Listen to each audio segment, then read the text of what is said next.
Okay. Hello everyone. Is it streaming? Yes, it is. God, I'm so like boomer when it comes to Twitch sometimes. I'm refreshing the page, but it's not showing up. There it is. Okay, cool. I'm going to ready for an electrifying stream. I get that reference. Okay. Let's double check how I sound, just to make sure it sounds okay, and we'll be good to go. Oh, the looping is real. Okay, we are good to go. Let's bounce. So, welcome to Yuri's Route Part 3 with me and Britt. This will pretty much just be the same as the last one. Probably a lot of slagging off of Blaze, but maybe a bit less because now we're in Act 3 territory, which is what me and Britt actually wrote ourselves. So let's just hop into it. Okay. I think we went over this last time, but you get to see it again because it's cool. Right. So. Oh yeah. The lyrics I forgot. Oh, dude, you're such a muppet. Right. So, with Act 3, I think how it worked was we each took a day each, right, and we alternated. Yeah. I think I wrote the first day, just looking at this text box. It just has me energy to it. You might have written it. I can't remember. That is it. I can't tell if this is Sam or Brit energy. I need to see what happens in the day first, since I don't remember. No, neither do I. All right. I think we have like similar writing styles though, so.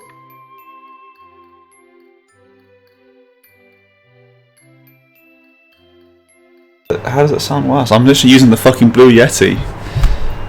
Is it really that bad? Let's have a listen.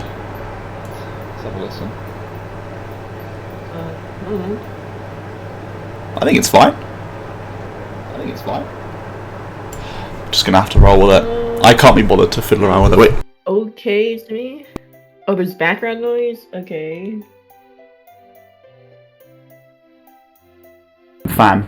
My fan, my heater, because it's really cold. Okay, it should be a bit. Is it still picking up? Okay, cool. Wow, it's picking up on that. It's a very sensitive microphone. Okay. Alright, let's crack on. I can't hear it through Discord, so. No, it's picking up on. I don't know, it's weird. Anyway, if it's better now, we'll crack on.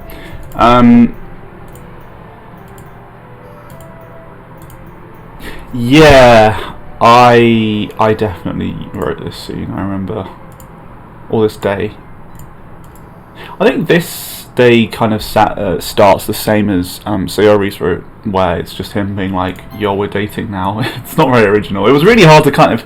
I think that was the problem with writing two routes, or, you know, co-writing a route and writing a different route, is that things just sound repetitive, and you really have to find ways to... to stop that from happening. Okay, how does this day start? Is this just... Okay, Emi or Sakurai is my... Emi. It was one of those two. Yes.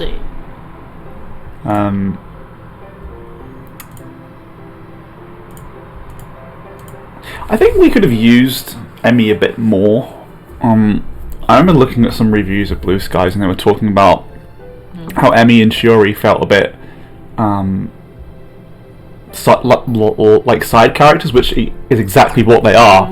But I feel like yeah, they are. Yeah, they are. But like, I think with Emi, I mean, it's tough because people, I've noticed in this community, people don't really like OCs, even though Emi's not an OC, but just roll with it. They want to prefer like the main 5 characters, which is fair enough. I think Yuri especially, we really didn't use her. I know that she was, you know, meant to be used in Monica's route, but we could have used her a little bit more, because she has like 5 lines maximum in Sayori's route. Nice, dude. Wait, what did she do in Sayori's route? Exactly.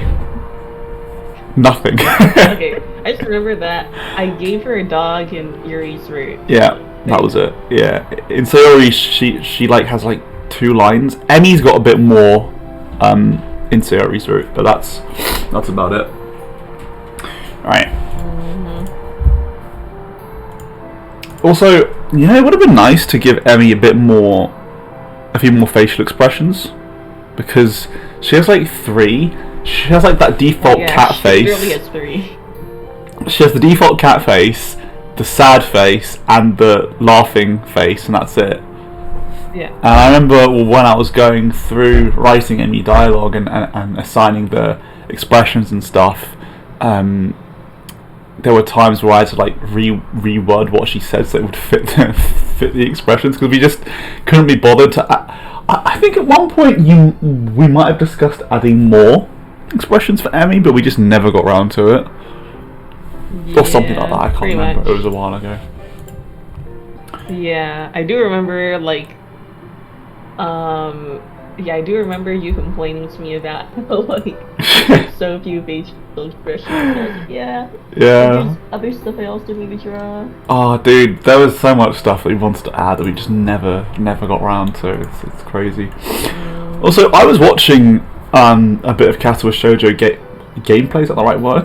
Bits of Katawa Shoujo from Emmy's route, and I was wondering, like, is our Emmy like actually Emmy? Like, did we capture her personality correctly? Because I don't know, because from what I remember, Emmy's like kind of playful, right? Yeah. I think it's been a hot minute since I played Katawa Shoujo. I remember just kind of like winging it a bit in Blue Skies. No one complained. I mean, yeah, I didn't write anything for Emmy, so. No, that's fair enough. Wow. Why did we add Emmy again? Because I know that we wanted to, pay a homage to Katawa Shoujo, but why did we choose Emmy? Is it because it was easiest to hide her disability? No, it's because actually it was kind of arbitrary, because basically you kept joking like, haha, what if we put Emmy in the Sayori route? That'd be so cool, blah blah. And then one day I just like drew her on a whim, and I was like, well, yeah, look, I made Emmy sprites, and you're like, well, cool, and then you find her. Is that what happened? Is that what happened? That was literally it. Wow. It was completely arbitrary. I think it was because Emmy was my favourite girl at the time, but now it's since long changed to Lily, but I guess it was easier to put Emmy in the Lily, but whatever. Okay. Yeah, I don't know how we would have put Lily in. I mean, we could have just like pretended that she wasn't blind. I don't know. I guess it is easiest to like hide Emmy's disability, so probably chose that. Yeah.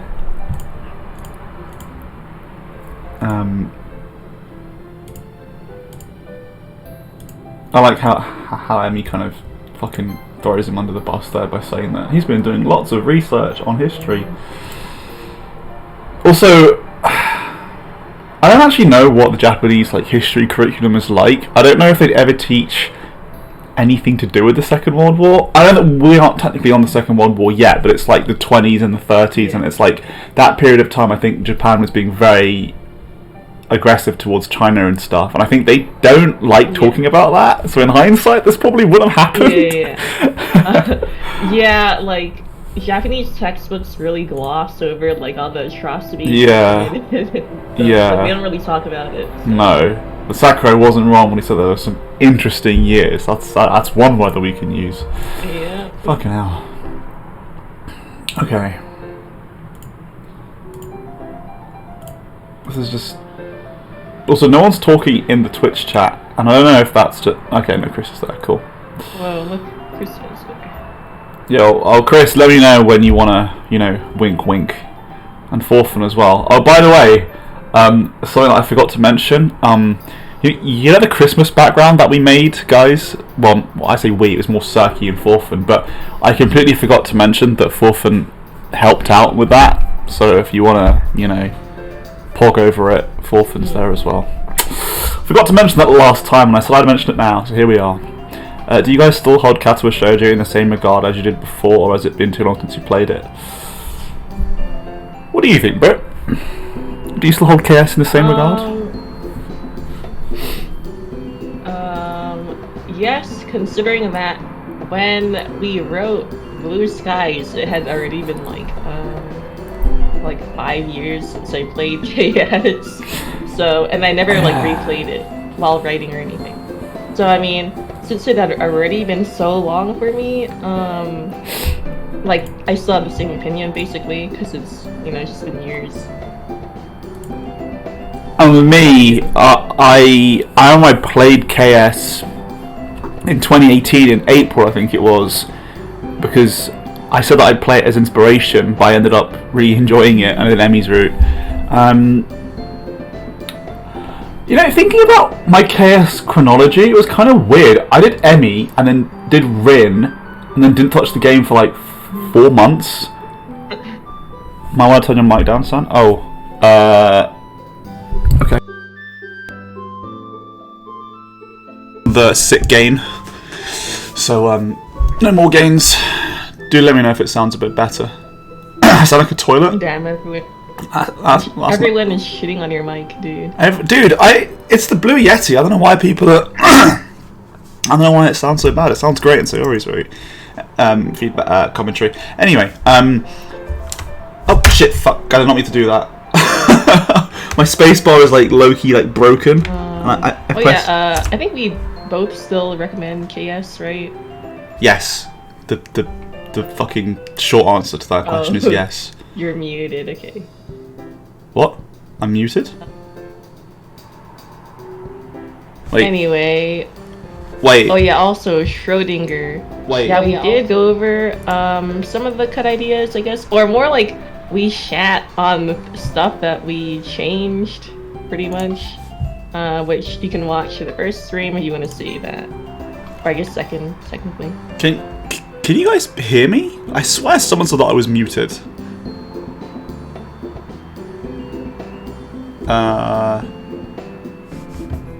Okay. I don't know. Oh wait. I can't hear you because you're muted on Discord and I'm not listening to the stream.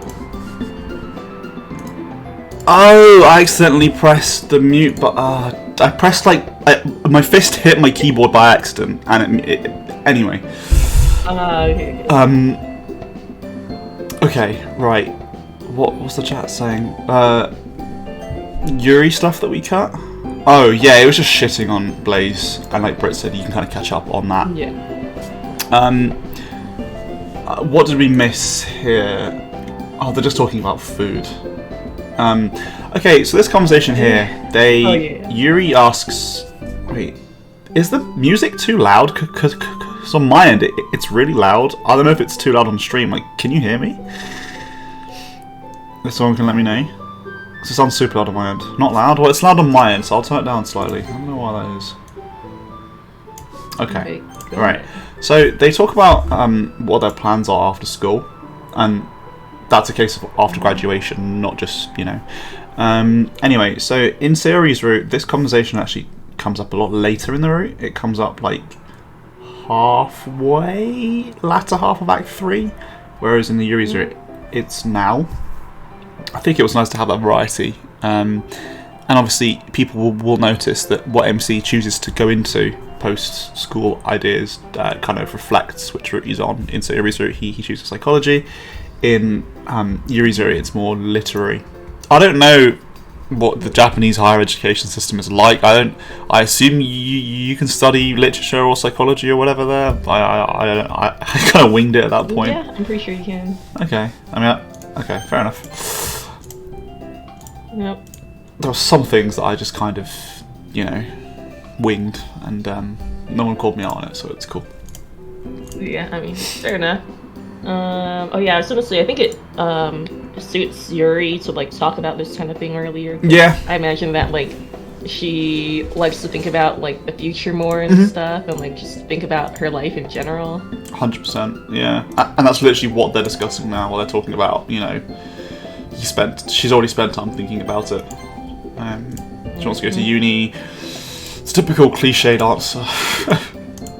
Yep. I've seen a lot of people like discuss, what they think the Dokis could find themselves doing after school. Yuri, I've heard, being an author or, studying literature at university or whatever. Yeah, it's fitting. It's a bit cliche. Is it cliche? I don't know, but it's fitting either way. I mean, is it cliche? is it really cliche for someone to like do something they like as a job though? No, and that's true. It's just that everyone says it, which doesn't mean Yeah. that's food for thought. But yes, it can go either way, really, depending on how you see it. It's kind of funny because when Yuri was talking about, you know, going to university and the anxiety of being away from home, etc. When I went to uni, I didn't feel any of that shit. I was so happy to be at uni and just away from home because I fucking hated my high school. So this was not personal experience. It's just what everyone else has said. Fair enough. I think for me, actually I was okay too because I liked being away from home and stuff. I promise that we have like decent upbringings and stuff. It's just I wanted to be away from home. Yeah, I mean it's like, you know, you and fresh and you get to be like more independent, right? And like do all sorts of like random shit that you can't at home. Yeah, exactly. And also at uni, I properly met Chris. So hey, bro. Nice. Yeah, I know. No homo. How do you think Blue Skies would have been if the story was set at university, college, as opposed to high school? It actually changed. Oh, it would change hugely. It would be so different. For a start, we probably could get rid of the idea that Yuri's parents are dead, because the reason why we put that in there was because we needed a reason. Wait, hang on, no. Why did we make Yuri's parents dead? I know that Cupcakes put it in there, but do we know what the thought process was for it? I think it was either as some kind of catalyst for how her self-harm got like worse, or her anxiety or something, or to explain why her parents don't show up. Oh yeah, that was it. Yeah, we kind of made everyone's parents dead or like not exist because, you know, anime and parents don't exist. I think the problem was we were so focused on being realistic that we ended up making a bit more of a, you know, like a rabbit hole from that. We could have just said that Yuri's parents, they travel a lot, or they're like, you know, they're diplomats or whatever. That could have easily explained it. Although we would have had like a really sad "my parents are dead" scene. So, but I think if it was set at university, it'd be very different because they'd have a lot more independence. And that's a really good question, actually. I don't think mods have explored the idea of a post-school. No, that's wrong. After school has. There is a mod about them in college. Yeah, after school. I'm pretty sure. Yeah, it's called After School. Yeah. All I know is it's only got a demo and people like it, but it's Wretched Team, so I don't like it. Oh, okay. Just Wait, kidding. I'm pretty sure I'm not. I may or may not have been commissioned to draw some sprites for that. What the? So I remember that. Brick, get the fuck out of my stream. You traitor! I don't believe this. Let's. Anything for money. Fucking hell. Yeah. Yep. Anything for money, dude. Wow, that would be clipped and taken out of context. What sprites did you make for that mod? I'm pretty sure I just made like base sprites for college-aged Dokis, so just like age them up a little bit. Alright. Yep. Fair enough. I'm in two minds in that I think the sprites look nice, but I don't like Wretched Team, so I'm in a bit of a conundrum here. Okay. Alas, cognitive dissonance. MC, you can hate this team while liking the art, so. Yeah, but that's like a level of, you know, thinking that I'm not really able to engage in. Okay. Trying to start drama. Do you mean stop trying to start drama? Stop trying? I mean, they're not gonna fucking watch this stream, are they? MC wouldn't have been so dense. Okay, so I've been watching the odd playthrough of Blue Skies, and people say that the MC is such a fucking dumbass, and it's like, yeah, he really is. Like, I know we spoke about this in the previous episodes, but like, there are some things in this route that are just like, how can you be so fucking stupid? Like, not just the dead parents thing, but the part where, like, in Sayori's route, like, Yuri's texting him and saying that she's lonely, but him hanging out with Yuri makes Sayori upset. Like, that whole conflict could have been avoided if he just, like, sat them down together and been like, yo, just, like, communicated. But Yeah. He's just like, oh, I can't tell anymore, blah, blah, blah. And it's like, oh my god, this guy's such a fucking idiot. And I know we say that he's a teenager and teenagers are stupid, but like, I think we really kind of stretch that a lot sometimes. Yeah. I mean, you know, we have to manufacture conflict somehow, I guess. Yeah, it's. I think that's one of the things that I struggled with, was making conflicts sound genuine without people being really stupid. The argument between Yuri and MC later, is that the one in Sayori's route, or are you talking about an argument in Yuri's route? Because when we get onto the bad ending, I really want to talk about the arguments, because a lot of people take Yuri's side because, you know, hot anime girl. But we wrote it specifically so that both of them were in the wrong, but everyone always gives MC shit and never Yuri, which I find quite interesting. Right, I've been staring at this sprite for ages. So. Oh, Yuri gets mad at that one. We will discuss that argument when we get there. I've got a lot of things to say about that one. Yeah. Also, someone asked how would Monica and her parents come into play in the college AU. Probably something similar, actually. Because I mean, your parents can still be really overbearing. Even I know people. College. Yeah, I know people like that. Yeah. Although the only thing is that since she'd be away from home more, she might be able to like have a bit more freedom to herself. Yeah, there's a lot that you could do there. I don't really think that Sayori's situation would change too much. You know, yeah, Sayori's wouldn't really change too much. Natsuki's probably would if she went to university, because obviously she'd be away from her dad, etc. Also, she'd be like an adult. And she'd be an adult, so I think Natsuki's and Monika's would probably change the most. Sayori's and Yuri might be more confident, because, you know, if you go away in that situation, you kind of have to, you know, by virtue of being at university away from home, you're kind of coming out of your shell, and that's kind of what, you know, the whole point of Yuri's route is about. So I think Sayori's would change the least, Natsuki's the most, and then probably Monika and Natsuki somewhere, probably floating in the middle somewhere. Yeah. Okay. Oh, so this bit here about noticing that Sayori looks a little bit down, that Monika's speaking to her. We're kind of just trying to show that support that the two girls have is kind of consistent throughout the routes. So it's not just a case of, you know, during that picnic scene, it's a case of, oh, Monika was helping me. It's you can actually notice that throughout the route.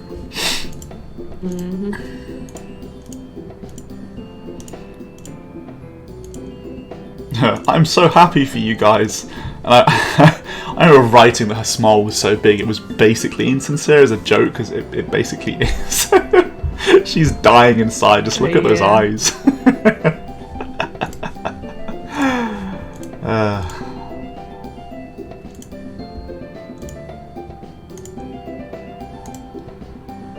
PDAs are a major no-no. Would that have been a part of Monika's route? Just her being like, no, none of that shit? I don't think so. I mean, I think she just means like, oh wait, okay, never mind. I was thinking that she meant just in the club. Oh yeah, nah, just like in general. But then I guess, and in general, yeah, I guess she'd be the type to not really like to show affection in public, maybe. Yeah, that's fair. Or at least like our Monika, because then like, I don't know, because our Monika's like super obsessed with appearances. So yeah, I imagine that she wouldn't do that kind of thing. Canon Monika is basically pansexual. Oh, that's territory that could get very controversial. I don't really know if I agree with that, but I'll address the second half. But you don't? I mean, I'm not going into it now, it'll take too long. I think that Monika I don't think she really cares about the player, it's more just the concept of them. But that's the discussion that is for another stream. Is Blue Sky's Monika the same, or just heterosexual? Which one is it, Britt? Put us out of our misery. Okay, I think Blue Skies Monica wouldn't have thought about it because even if she was like actually like even if she was like actually just like lesbian or whatever, she probably wouldn't. She'd probably be really repressed because since she's obsessed with like expectations of her, like her appearances, she would probably want to not be out of the norm. Yeah. So she'd probably present as straight anyway. Okay. Yeah. So she probably wouldn't like That's consider dating someone who wasn't like quote unquote normal or whatever. Okay, that's completely fair enough. Mega Shadow, I didn't mean to ignore your message, by the way. I've just been busy doing absolutely fuck all and procrastinating. I did read the message. I really appreciate it. And yes, the musicians, both of them did an absolutely wonderful job, and I love them both to pieces. Also, MC is a bit of an idiot here, saying that he'll save all the physical stuff when you guys aren't around, without realising the implications of his words, because of course, the MC, bit of an idiot.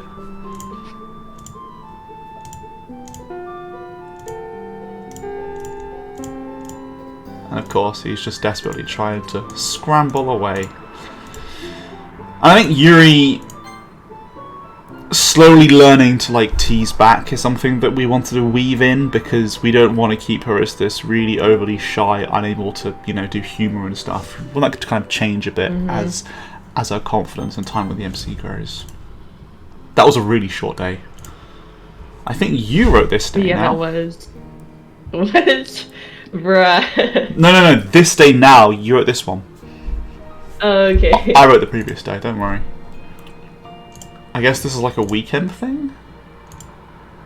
Is this the Shiori day? Yes. Oh yeah, I think it is, yeah. See, we can tell that you wrote this because it says that you brush your teeth. Because I'm English, and we don't brush our teeth. Haha, Twitter joke. Yeah, of course. Yeah, of course. God, I hate Americans. Right, okay, so what are we making? Egg rice. Dude, you were the one who made that joke, not me. Just keep that in mind, okay? Wow, I was just saying what you were thinking. Okay, yeah, that's true, dude. Also, if your egg rice is slimy, I don't feel that it should be like that. Oh yeah, I think I wrote that to show how he like sucks at cooking. Oh, okay. Slimy egg rice. Music is fucked again, but I don't know what that means. Fucked in what sense? You can't hear it. It's too loud. You might want to reach. Oh, maybe like it's the thing that that's like, or the little like off-tune parts, Yeah, like a little bit of distortion, I think. Don't know what I can do. Just try refreshing the stream, I guess, because other people aren't having the same issue. I don't know. I'm not a tech dude. Okay. So, is there anything you want to talk about with this scene? Because I'm worried. Obviously, you wrote this day, so you've got more to say than I do. It was just talking about food. We're connected by eggy rice. Yeah, dude. I mean, it's just like casual morning descriptions and whatever. Yeah, fair enough. Yeah. This, I don't know what this is about, so I'll leave this to you.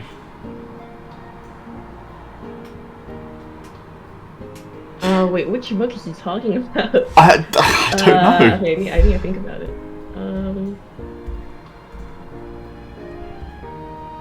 I don't know I don't remember which book I had in mind when I was writing this. It might just be like some stream of generic. I have no idea. Yeah, I mean, if it's like a stream of consciousness thing, maybe he's reading like something by James Joyce or something. Twilight. Do you know who that is? Nope. Okay, well, he wrote in like a really avant-garde style, basically. That sounds pretentious.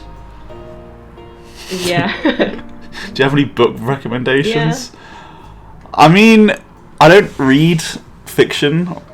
I just read like I just read like science and history books nowadays, so I couldn't really give you a recommendation. But if you want some good psychology books on like gaming and stuff, I can No, genuinely. There's a really good Okay, book. maybe. No, there's a really good book that I read called Lost in a Good Game, which is basically talking about why we play video games and what they can do for us. Really good book.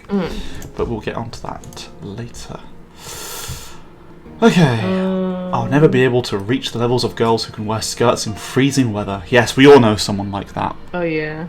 I feel second-hand coldness just looking at them. And look, it's Yuri, and we kept her in her school uniform because we couldn't be bothered drawing a new sprite. I like how you took all the effort to draw the dog, but not new sprites for Yuri. Like, okay, the dog was pretty easy to draw though, okay? Also, I will say, in real life, there are a lot of, like, Japanese high school students who just wear their uniform all the time too. Like, they wear it on the weekends and whatever, just because. So, well, this not actually unrealistic. This isn't really Japan, though, is it? It's like this weird pseudo. No, I know what you're saying. I'm just taking the piss. It's fair enough. It's fair enough.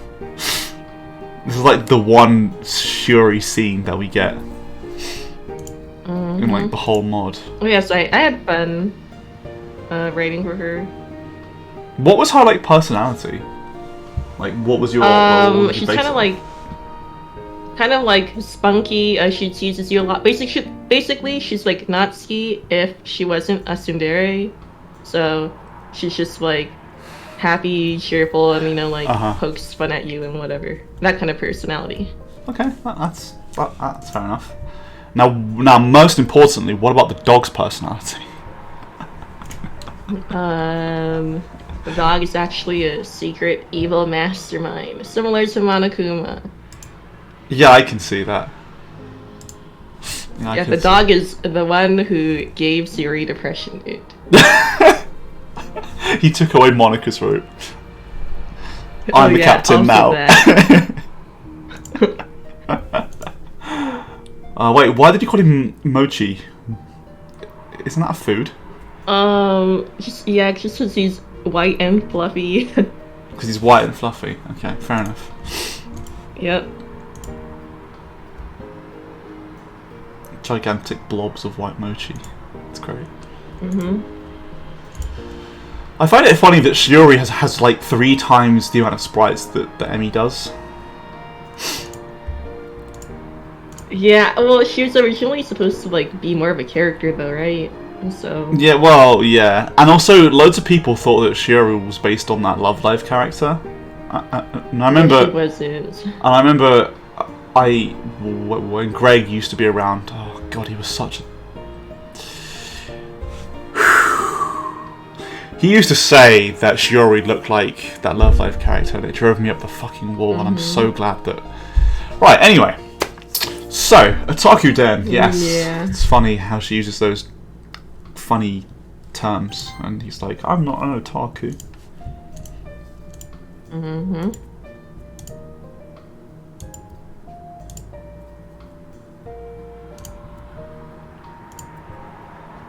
Wait, wildly modifies her uniform? I mean, now that she isn't wearing the stockings, what does she... I guess she has her sleeves... Oh, I mean, she has her skirt shortened, she doesn't wear the vest, she wears a tie instead of a ribbon, and then she rolls up her sleeves. So, it took me a long minute to figure out what the differences were, because I've just fallen out of DDLC so much that I'm just like, what has she really done that's different? And I was like, oh yeah, she's wearing a fucking tie. I mean, I drew it, so... That's true. That's true. Yep. Cram school. I assume that's why you're wearing your uniform out on a Saturday. Oh, I love it. We weren't even trying. No, it says... Oh, I think it says, someone brought up in, like, dev chat, like, oh, why is Shiori still wearing her uniform? And so I had to explain it so that other people wouldn't also question it. I mean, yeah, I'd say you did a good job. People haven't really called it out. Like, that's why I'm marking it against. How many people have called us out for things? If loads of people have, it's something that we didn't do well. But if no one did, we got away with it. It's fine. Also, thanks, Chris. I too like her design. Wow, she just fucking octaned off. Zoom. Yep. Okay.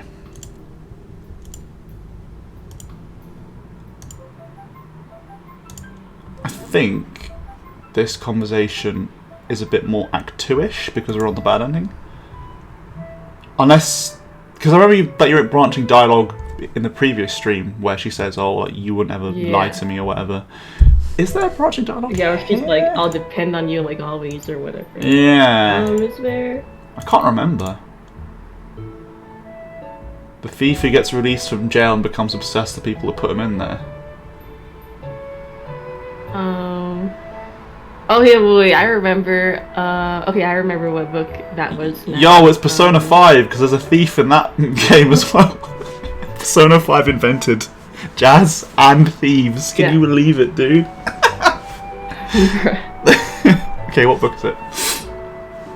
It's called The Thief and the Dogs. It's written by an Egyptian author. Oh, that's cool. I'm pretty sure. Yeah, this is it. So yeah, it's just like a summary of the book, basically. Or okay, they discuss it. Okay, but now that I'm like looking back at it, I feel like I wrote too much about books in Yuri's route because I don't know how much people actually care about it. I mean, I like these books, so that's why I put them in. I mean, it's fitting for the character, so it's like you kind of expect it. You kind of expect there to be a lot of book analysis in Yuri's route. It's a tough one, but at least it wasn't like, you know, the most obvious generic books you could have chosen, like, you know, generic horror books or whatever. Yeah. Oh yeah, I was gonna say, well, if people actually like, they say that they like Yuri, but they don't like these moments, then that probably means that they wouldn't actually be compatible with her, right? Damn. You're doing a fucking Tinder test in a Blue Skies through. That's amazing. So this dude gets killed by dogs. That's unfortunate. Yep. Do do do do do do. Okay, I mean, I can see the appeal of this stuff, but like, I can see a lot of people skipping this. Not because it's bad or because it's badly written. It's not. It's just because you know what some people are like. It's like when I took out the history, when in Sakurai's history lessons, because some people were, well, a lot of people were like, I don't give a shit about this stuff, which, you know, fair enough. Yeah. If you were given an actual budget to make a Blue Skies Plus, what would be your priorities other than Monica's route? Depends on the budget, to be honest. Actually, nah. Even if there was a huge budget, I still wouldn't want to do much. Because, like, it's not a case of money now. It's just motivation and interest in the characters and the fandom. Like, you know, me and Britt just do not... We're not into DLC anywhere near as much as we used to. But hypothetically, if the budget was there and the motivation was there, obviously Monica's route would be, you know, that'll be the priority. In terms of anything else, what other glaring issues do we have with the mod? We could do a lot more for Halloween. True. I was gonna say more CGs. Oh yeah, we could do more CGs. I mean, with that patch that we're working on at the moment, there are 2 CGs that are in development. So yeah. But if I could, you know, redux Blue Skies or add more stuff, I would definitely do more Halloween, because I was thinking about this like the other day, and I thought we have these 4 amazing sprites, and we have like the school background. We could like do a lot more with it, like tell more stories, explore more Japanese legends. Yeah, I was gonna. Okay, remember, I was gonna add another segment to Halloween originally, but we didn't have enough time because you know we were on a deadline. We wanted to release by Halloween. It was gonna be a really cool hide and seek segment. So basically, I remember that. And I had coded something similar before, so I like kind of knew how to do it already. But again, not enough time. So what was gonna happen was you were gonna be able to actually explore the school and click on places to try to look there and find people. Like click on the closet, you know, click under the desks, and then, you know, there could be like spooky stuff happening because they're playing hide and seek. Yeah. And there's also gonna be a fourth wall break that I wanted to put in. Do you know like the like story of like the Red Room and whatever? I know Like the the toilet legend. legend that's in like Corpse Party and stuff. The Red Room sounds familiar, but I don't know what it is off the top of my head. So it's like the internet urban legend. So basically, it's like okay, actually, it's slightly different in like the Japanese urban legend I'm thinking of, but I think in the Japanese version, there's like you might be browsing the internet and then you'll see this text box or like this pop-up that's like completely red, and then it says a spooky message. I forgot what it is. Like what? Fortnite? And then yeah, definitely, dude. Definitely. And then somehow I forgot how, but if you like fall for the legend, or if you like do you like have to, or I don't remember if it's escapable or not. Maybe it's just not escapable, and Wow. you're just really unfortunate if you encounter it. Nice. But basically, there would have been a segment where your screen would have turned red, and then like a list of names would have like scrolled down, and then your name would be at the bottom, like, you know, using the same code that like that Monica uses. the name of your computer. Yeah, that's really cool. Yeah. I remember that hide and seek thing. There was a part where you go into the bathroom and Shiori is like. Seems like a Shiori jump scare in there. Like it's that like toilet ghost legend that's in Japanese like urban legends. Like it's in Corpse Party as well. Yeah, we were gonna add so much stuff, and it was really. But in the end, we were just like, nah, we don't have the fucking we don't have the time or the effort. But I think what Chris said about side stories for Halloween.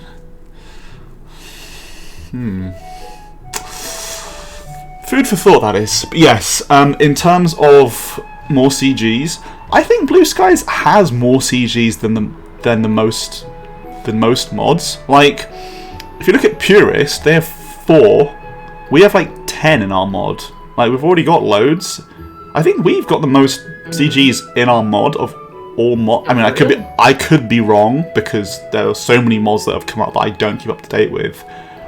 I think we have the most because Sayori's got 3: Tickle, Kiss, Sex, and Light. So she has 4, which is ridiculous. Yuri has Fireworks and Sex. Natsuki has the CG with her hands on your shoulders. I do agree that Yuri and Natsuki need more. Especially Natsuki. I completely agree with that. So yeah, we have like 4 for Natsuki, 4 for Sayori, 2 for Yuri. Yeah, we have like 9 CGs already. That's more than most. I think. I'm trying to think of all the mods that I've heard of and played. The only mods that would have that many are like multi-route mods, and Purist only had 4. There are other multi-route mods that exist now, but I don't give a shit about keeping up with them anymore. But you do have lots of CGs, but they're so spread out. Yeah, it can feel like that. I think the distribution is definitely way skewed towards Sayori. Like, she has 4, which is ridiculous. Also, I feel like Sayori's are spread out the best. They are, because you've got 1 in Act 1, 1 at the end of Act 2, and then the 2 ending CGs. Whereas Yuri has end of Act 2, middle of Act 3, and that's it. Natsuki has middle of Act 2 and an end of Act 3. So, you know, I think if we were to... Dude, not even just the end, it's like the bad end. What? No, because Rish did that one, because it was a really simple CG to do, because it's much... No, for Natsuki, I mean. Oh, yeah, Natsuki really got shafted. I think Natsuki... I mean, we're in talks to give Natsuki another CG in that patch that we're definitely working on. Yeah, but the problem is that we need the scenes to be written first. And that's just... I respect Tiffany, but he's not very good at adhering to deadlines. But anyway, I'm just saying as it is, dude. Like, you know. Anyway, before this turns into another calling people out session, let's carry on. But yes, in terms of Blue Skies Plus, more CGs. I like to do more Halloween stuff, and obviously Monica's route, and some Shuri content because people really want that for some reason. Oh, I think this was a conversation to do with nature and nurture, changing and stuff, which I thought was really cool. Oh yeah, and there it is. Nature versus nurture. And I think it's a really interesting discussion because, like, you know, for those that care, I'm going to tell you. For those that don't, tough.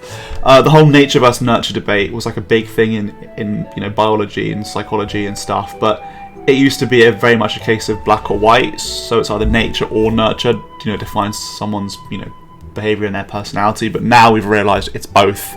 But back then it used to be very much a case of one or the other, which was really weird when you think about it, like how ignorant that kind of viewpoint was. But yeah. That's science. A couple of years ago, we used to think that the world was flat, and some people still think that. A couple of years ago. Oh well, I'm being a bit. Well, like 5 years ago, everyone. 5 years ago. The world was flat. Yeah, 2017. Yeah.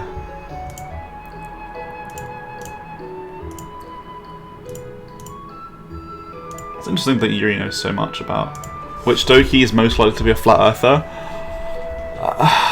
There's a very obvious joke to be made there that I'm not going to make. None of them, because... What do you mean, bruh? None of them, because they're not that stupid. Even Natsuki. Ah, just kidding. Even though I don't like Natsuki.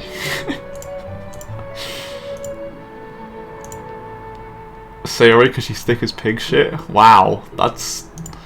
Damn, that's dude. harsh. Ouch. Damn, all the Sayori fans are going to be very upset in some preschool somewhere. I feel like it'd be more accurate if it was Sayori because she's the most gullible. Yeah, let's go with That's that. what I think. Yeah, let's go with that. I'm very upset. Well, I spent a year of my life writing a Sayori, so fucking cope. Seethe, mould. I've earned my right to hate the character. Right. Okay, so they're talking about oh yeah, MC being an idiot and saying my mum would kill to have a daughter like you, and it's like haha. Muppet. Dude. Yeah, it's a bit awkward. No, there's no you know, there's no deviating dialogue there that makes it a bit more Act 2-ish from the base game. You know what we spoke about, saying that we alternated days for Act 3. So the first day was me, 100%. The second day was you, because of that conversation. That's definitely you. But this sentence, I remember you writing this. So I don't know anymore who wrote which days. It's a fucking mystery. I mean, unless we can find the document somewhere. Yeah. Or actually, I might have helped because I don't remember if someone else or if Blaze had any writing for Act 3 or not. I'm pretty sure he didn't. From what I remember, we were like, yo, Act 2 sucks. We have to fix this. So we just... I think we based our days off what Cupcakes wrote or Blaze wrote, but we didn't use any of his writing. We used the outline and that was it. And then we embellished on it. So... Wait, not even just his... Didn't I, like, write a bunch of the outline for, like, Act 3? Even because... Wait, did he do any work for Act 3? I think he did, but... Yeah, he did, but it was really shit, so he didn't use any of it. Like, it was it was just really bad. Oh no, I might have, like, helped you write some stuff. Probably. Also, I find it funny that he's like... noticing now that he's just not walking with Sayori. And people called him out for this, but it's like, if you start dating a girl, she's going to be your focus. Like, it is natural, you know, like, for your first teenage love, that you will, you know, neglect other things. That's just how it is. Yeah. It is what it is, you know? Pretty much. Oh, I know which scene is coming up now. This is what, you know, Chris added some spicy effects to. Oh, you mean... Wait, you mean the night Yes, game? yes. Dude, I did that. What the hell? What? No, Don't go he added. attributing my work. No. He added a lot of stuff to this as well. I remember. This thing was his idea, I think. No, it was my idea, dude. What the No. I swear he had a big contribution for this. Because I wrote the nightmare scene. I remember now. Well, yeah, I wrote. Okay, but he did some of the visual effects and stuff. Dude, I did like the whole thing, and then he added like a little bit at the end afterwards. Dude, let's. At least, bruh. Wait, Chris, what did you add to the nightmare scene? Because he changed some of the sprites. See, dude, what the hell? Okay, in my defense, it's been a long time. Okay. Bruh, I can't believe you. I was so proud of the nightmare scene too, and now you're going off. Oh, it's because of the music. No, it's because of the music. He did the music, and that's the big thing that I was thinking of. Yeah. And the sprites, but yes. Bruh. Sorry, let me just grab a banana. My god, dude. Let me just get a banana and a microwave and go back in time and not mention that this was his idea. Okay. Very sorry. Oh, look, it's young Sayori. No, you're good. I know a lot of people were saying that young Sayori's head was really big, and it's like, I mean, it is really big, but it's funny. It is huge.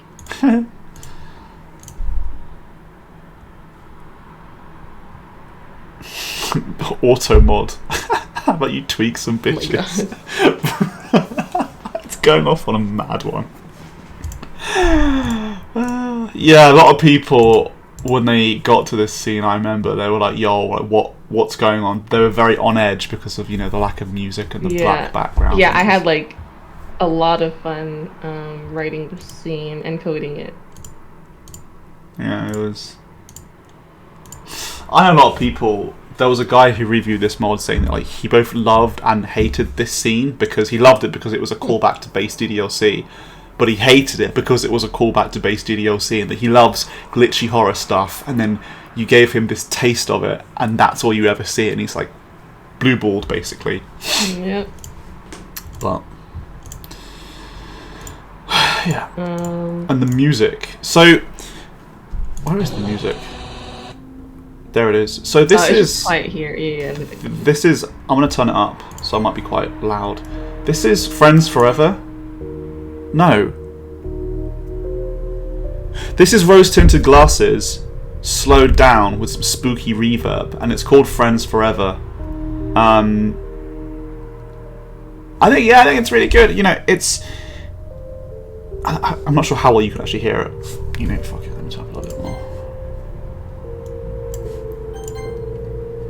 I think it really captures the DDLC. I think it would have been nice, maybe, might be a bit cliche, but to have it reversed or have some parts that are wrong notes, like it was in the base game at Act 2, with how you Sayori, the notes used to go up and down. I don't know what the technical term for it is, but anything that kind of captures that, glitchy type feeling. I think it works perfectly as it is now. It's amazing, it's fantastic, it does exactly what it's meant to do. I think there's just so much that you could do that there are so many ways that this track could have been approached. The approach that Chris took, perfect, absolutely nails it.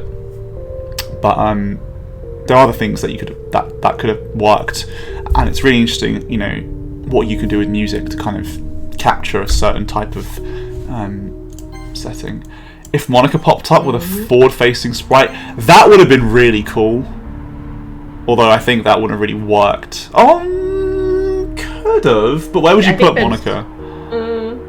I don't know if it would make sense, because we took away Monica's sentience in the beginning, so it's I feel like it'd be kind of blue-balling you, because you would be God, Monica's bad. But this whole thing is just a case of, the glitchiness and stuff. That is very clearly a reference to base DDLC. Just a bit of Monica saying, something that, because the MC's really insecure and he's worrying, etc. It could be her saying Sayori's been talking to me, I've been helping her out, why isn't it you? Just boom, bass sprite. it's just a idea that could have been done, but it's interesting just to think about. I guess, but how aware is MC that Monika's helping Sayori? Because at this point, I feel like he's closer to Natsuki than to Monika, because he's hung out with Natsuki before, but not Monika. Or just Sayori saying, you know, I've been talking to Monika, why isn't that you? And then you see, like, forward-facing Monika for a bit with, like, a really fucked up sprite. Just to, like, you know, call back to the base game, which is like, you know, I've been talking to Monika or whatever. But yeah, it's just, there's lots of things that you could have done. I think it's a really cool... I'm glad that this scene was brought to life from the page that it was written on to the actual mod really well, because... Yeah, because... Yeah, like, I remember I had, like, a specific idea of how I wanted it to look, so then I, like, did the coding by myself, because I had already had an idea, right? Something like that. Also, I'm really cold, and I want to turn my heater on, but my microphone will pick up on it, and it'll sound bad. Oh, the struggles. You see what I do for you guys? I work on a mod for fucking 2.5 years, and I'm cold because of you all. Ugh, spooky thing. Oh, that's a question for you, Britt. I remember there was a guy who, like, was going off about Monika's thing at the start, saying, "Oh, but that's not like her," and then like you had this long ass discussion with him, and I was just watching from the side with popcorn. Okay, so basically the concept behind our Monika is that the concept behind all the Dokis in our mod is that they're sentient but not aware that they're in a game. So, like, basically, the mod manufactured a scenario for Monika, and I mean, she's still, like, alive and, like, thinking for herself, but she thinks that this is real life now. So, that's what we mean by taking away her sentience. We just mean we're taking away her, more like her awareness that she's in a game. So it's like, if right now we are all in a simulation, we're still all sentient, right? We just don't know that we're in a simulation. So she's sentient but not self-aware. That's it. Yeah. Okay. Fair enough. It works for me. Yep. Although a lot of people thought that, like, she is still self-aware, but just pretending like she isn't, and that there's evidence in her poems, etc. I think that's an interesting idea. I'm going to say it's not true, but if people want to have that thought, they can. That's because her poetry was supposed to seem like it was like it was a tease that, you know, she's sentient, but actually it's talking about her situation in the mod, but then she didn't get her out, so, you know. That's kind of funny how it ended up. Oh, Monika, you can fucking hear the Jerry Seinfeld music playing. Okay, so this is all just Sayori. I think the problem that I have with this scene is just that MC really doesn't give a shit about Sayori and Yuri's route. You know, he mentions, like, you know, like at school today that, oh, I'm not walking with Sayori, but like every other day he hasn't thought about her at all. Like, it's just he's not thinking about her at all, and then suddenly he's like, oh, I have all these deep thoughted, seated thoughts and fears, etc. And it's like, I mean, it's just nitpicking, but I feel like this kind of comes out of nowhere a bit. Because how much does he worry about Sayori on Yuri's route prior to this scene? Like, once?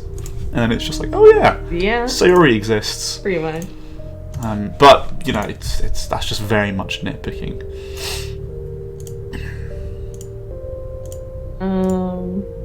Yeah, I mean, I think, like, my thought process for this day, I don't remember why I wrote 2 days in a row, but my thought process for this day was that... Because you wanted to write the nightmare scene, that's why.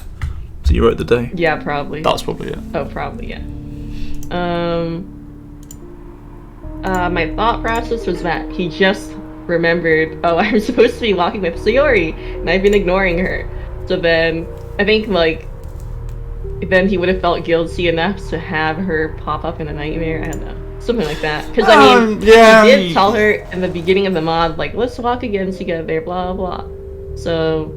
yeah. Well, that's only if you make that decision. You can still make the decision to walk home with Yuri instead. But that's like tracing back to Act 1, and we really didn't give a shit about those decisions.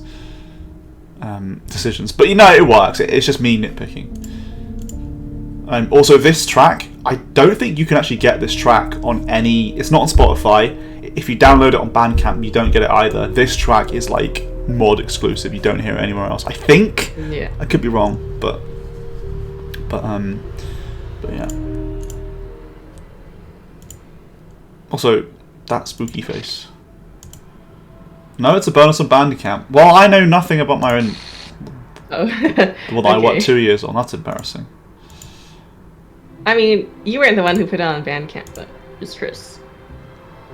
True. It was a nightmare. Haha. Yes, you were back in that DDoC, the base game. Haha.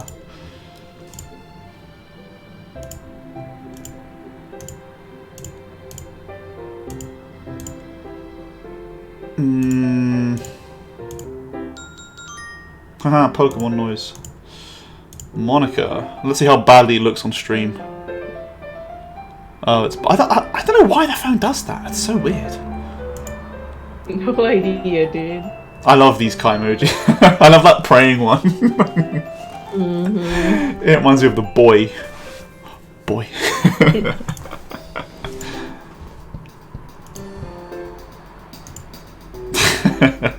Natsuki just getting fucking roasted. Yep.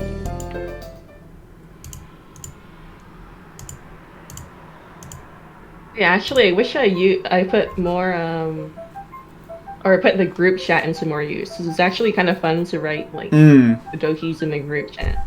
And over text as well. Is this the day where he goes to her house? Is it? I don't know why we're like discussing it when we'll literally find out in like 10 seconds. Oh yeah, so her saying, I think this dialogue, saying that her house is a little bit too quiet, that's not branching dialogue. You always get that depending on... Yeah. Yeah. Well, your parents not home.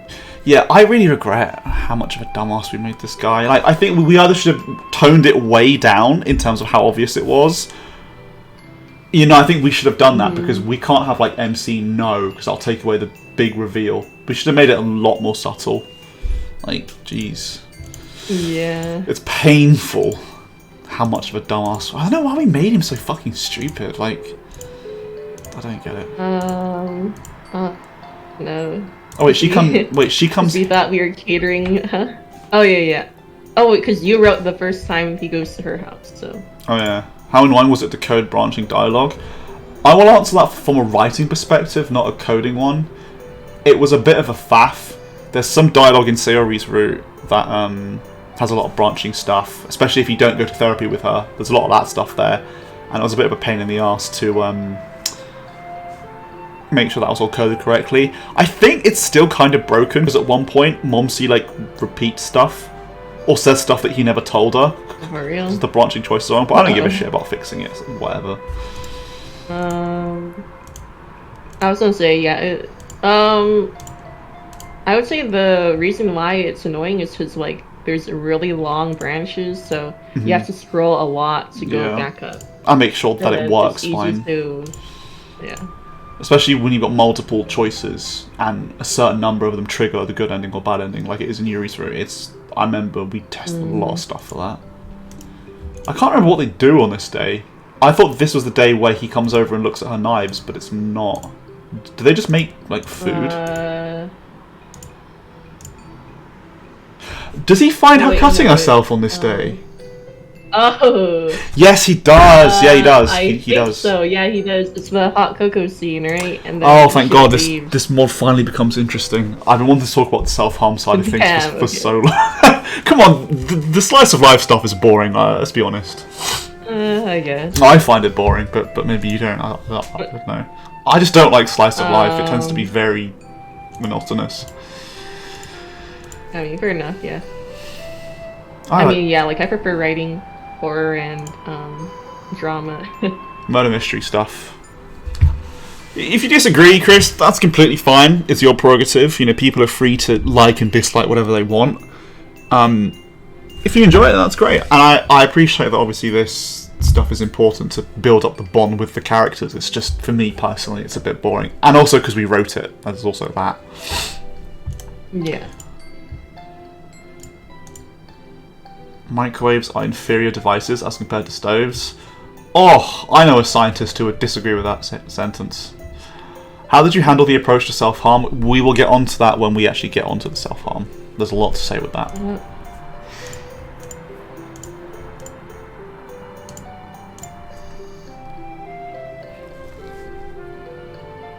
I would go to a therapist if I was your therapist. Yeah, fair enough. That's completely fair enough. The scientist from Frankenstein's Gate. Yep, that's the one, Thorfinn. His name is Ukubo.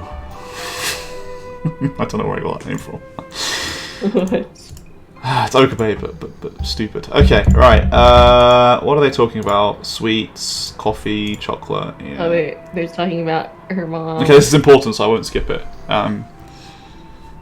Reasons why mother started teaching me how to cook was. Yeah, it's nice to have a bit of a. We've got eaten our parents out of house. Oh, is that a phrase? Out of house and home. Yeah, I guess it's an American idiom. I've never heard of it. What is this Yankee dialogue that I'm hearing? Like, what? Eating your family out of house and home. Hey, you speak British, bro. You're speaking English, not American. Okay, dude. Okay. God, the amount of times where you like commented saying like British phrase or like this sounds English, I'm like, fuck! I have to change it. Yeah. I mean, okay, I'm pretty sure I like helped you correct it to become like an Americanism though. Like, yeah, there are a lot of things. There are a lot of things. Yeah. I think some other mods also they write theirs in English. I know that Exit Music is the biggest example I can think of where they write things in English. But unfortunately, even though we technically hold... Wait, of the writers, me... No, it's kind of split, I guess, because you and Shaggy are American, but me and Tiffany are English or Australian. Yeah, it's 50-50, I guess. But the base game was written in American English, so... Also going back to Slice of Life, sometimes it's boring, sometimes... Yeah, it depends on how it's written and what the substance is. Yeah. I can see the appeal of Slice of Life. It depends on what they're doing. I agree with that. Yeah, it also depends on how attached you are to the characters, I'd say. Yeah. Because if you really like them, then you just like any content about them, right? Yeah, basically. A translation of Blue Skies in Midlands English. Oh my god, imagine that. Fucking Birmingham. DLC. Right, so this conversation they're having here, talking about kind of his friendship with Sayori and his mum, etc. And Yuri's basically encouraging him to maintain the friendship with Sayori, which definitely comes to bite her on the arse later. Yeah. Like, it's in this very kitchen. She's like, yeah, just, be friends with her. Let me know how it goes. And then he does, and she's like, okay, I want to go and cut myself now. Didn't really end well. But I do like how, a big thing of Blue Skies was that, we maintained the focus on other girls as well. It's not just a case of, I'm dating Yuri, so therefore, the whole mod is just only Yuri. Yeah, everyone else, like, disintegrates. Thanos. Yep. You're the most obvious guy, an oblivious guy in existence. Yeah, he is. Yeah, I mean... I want to see a proper posh English and pirate. Okay, I've got a story behind that. So, I don't know if anyone's aware, but there are, like, videos on YouTube where it's, like, things... but worded in like a really over-the-top and like fancy way, and it plays like classical music in the background, and someone took the TF2, like the Meet the Team videos from TF2 and like made them into like fancy English, and I made one for DDLC in like 2018. This was like 4 years ago. Like, you did? Yeah, I did. It was the argument scene in Act 1 between Yuri and Natsuki, and I wrote it in like proper, like over the top, that type of English. I had plans to like put it in like a mod scene and just have like really fancy music, like classical music, but I never did it. The document is still there somewhere. I could actually find it and like release it, because I know it was a lot of fun to write. It was really silly. I would. Did you make a video? No. It was just like a document, a Google document. Oh, okay. It was literally just those two arguing, like a really over the top English thing. I might try and find it, because I suddenly remembered that it exists and it made me laugh. I might have sent it to you, Chris. Check your DMs if you care that much. Okay. Oh, please don't be as upset as my imagination is making you out to be. Oh, if you have to think that, buddy, chances are she is. Could I use the bathroom? Yeah. Oh, using the bathroom is going to be a phrase that will cause a lot of anxiety. Wait, what did he actually say that was so stupid? Oh, he's just talking about Sayori. Well, that's it. I mean, he wasn't saying that he likes her loads or anything like that. Yeah, I think it's just that Yuri started like thinking about things. You know, like she probably like it was just probably made her spiral into like thoughts. Yeah, it's probably that. Also, Mega Shadower, that's exactly the video I was talking about. Meet the Sniper was like encounter the long range combatant or something like that. I can't remember what it was, and it made me laugh. He, instead of saying dad, he was saying like male acting in paternal capacity. It made me laugh. Nice, dude. I said that to my dad once, and I was like, what? Okay, the music's gone off, and it's Act 3, so we all know what's coming. Yuri's playing Fortnite. I don't know why I keep bringing up Fortnite as a metaphor. I think some of the... Yeah, so the sharp inhale bit, that's taken directly from base game. I think it fits. Yeah. I think it works really well. Also, you wrote... Yes, you wrote this day, and I wrote the next one. Okay, yeah that's right. Okay. Yeah. Is it too late to say trigger warning for self-harm? Well, it's pretty obvious now. Yes, it's too late. Well, trigger warning for self-harm. Okay, so... Right, okay. Do we talk about it now? No, there's a bit where he asks... No, where he actually asks her about it. We'll do it there. So, it was really important, like, when we approached this scene, to portray it accurately, because... I think that a lot of people know about depression, or at least in comparison to self-harm. A lot of people are aware of it, and they understand why people feel that way. But with self-harm, there is a lot more stigma, and I've noticed that in my practice. So, as part of my job, we have to ask all of our patients who come through to us a risk assessment, and that involves asking them about thoughts of suicidal, thoughts of self-harm. And I've spoken to patients who have said, oh, I have these suicidal thoughts, or I don't.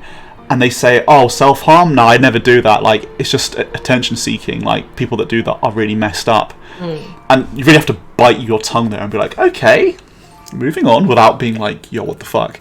But that just kind of goes to show that, even for people that have, suicidal thoughts, they still think of self-harm as like this freakishly abhorrent behaviour, even though they're aware that they think that having suicidal thoughts is kind of wrong and messed up. Their words, not mine. I don't for 1 second think that. But yeah, just like the general consensus that self-harm is so is just very...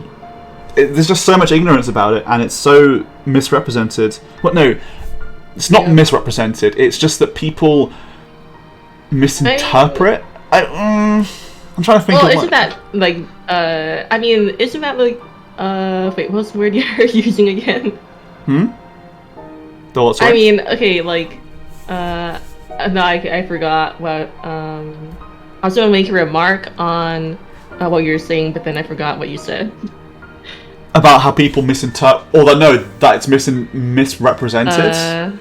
Yeah, misrepresented. I mean, isn't that the same, kind of like similar to misinterpreting it? Because I guess. I mean, people think that people self-harm for like attention, right? I think like the reason why people take suicide more seriously is because it's like, oh, they feel so like horrible that they want to end it all. But when you're a self-harmer, then you're not ending it all. So it's like, well, why would you hurt yourself? Yeah. Like that kind of thought process, right?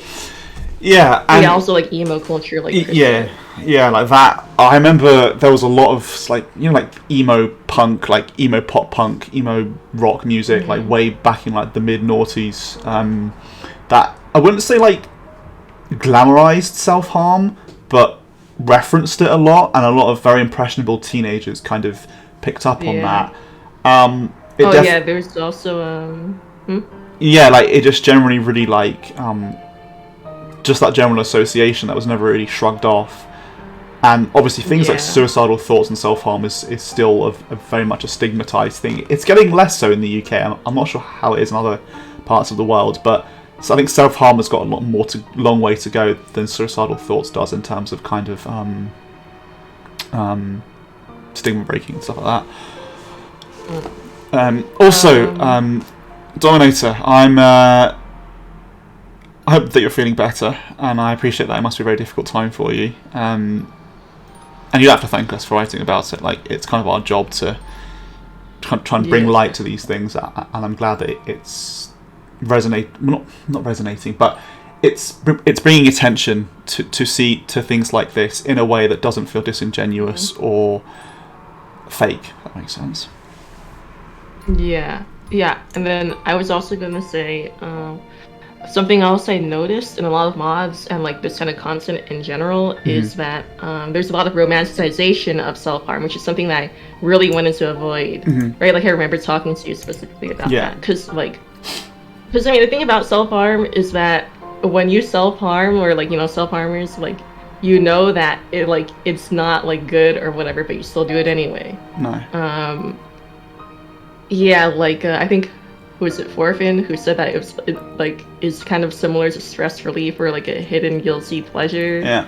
It's bad, but you still do it anyway. And that's a vicious cycle in of itself. When I speak to people who self-harm, they always say that it's a way of gaining control, because they're feeling and that's what the angle that we took for Yuri is that she self-harms when she's feeling extremely overwhelmed. And it's kind of that physical pain is just like a tangible sensation that she can focus on, whereas the emotional pain is very overwhelming. So they use it as a means of control or as a way to kind of feel something. And that's when I was doing research on why people self-harm. That was that was one of the most commonly cited reasons why, and that's the option that we went for. And it was really important not to make the self-harm over the top. I think a lot of people associate self-harm with being like really like bloody and like really gory and that kind of thing. And I don't think I've seen self-harm portrayed in DDLC mods like that, but it was really important to kind of highlight how it was without exaggerating anything.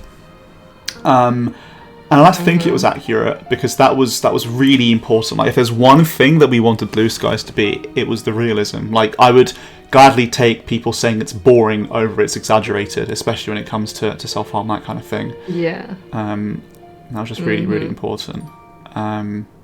It's tough. Like, it's a really sensitive topic. And sorry, were you going to say something? Oh yeah, I was just going to say. Also. I mean, it's not shown in this scene, but like later on, it's not really a spoiler because I assume everyone already. It's Yuri's room. It's fine. Read through everything, yeah. So later on, there's also a scene where she's like scratching herself instead of like cutting. Yeah. So yeah, that was also something else that I wanted to put in, because it's like to show that there's, like self-harm isn't just cutting. There's like different types of like stuff that people might do. And it's like it varies a lot, from person to person and all of that. Yeah, it's self-harm is not a uniform homogenous type behavior. It can take the form of cutting. That's the most well-known one, but there's also like burning yourself, hitting yourself. I've spoken to people who hit themselves and they punch themselves or hit like walls and stuff. Like causes bruising, things like that. It just goes to show that self-harm comes in lots of different ways, and we kind of wanted that to resonate with people, because I feel like a lot of people might think that only cutting is kind of acknowledged as self-harm, but kind of realizing that it can take the form of a lot of different forms and help people realise that there's a lot more to it, and hopefully people feel a bit more like the presentation kind of resonates with them. I was wondering how you would conjure this issue on Blue Skies without having a first-hand experience with the person who was self-harmed. How would you conjure this issue on Blue Skies without having a first-hand experience? Well, I have had first-hand... You go first, because I feel like I've been cutting you off so much, and I'm really sorry. You go first. No, you're good. You're good. I was going to say, well, even if I couldn't talk to people who are self-harmed, you can always like go online, because people talk about their experiences, and then you can talk to them online, or look on like the subreddit or whatever and see what they're saying about it.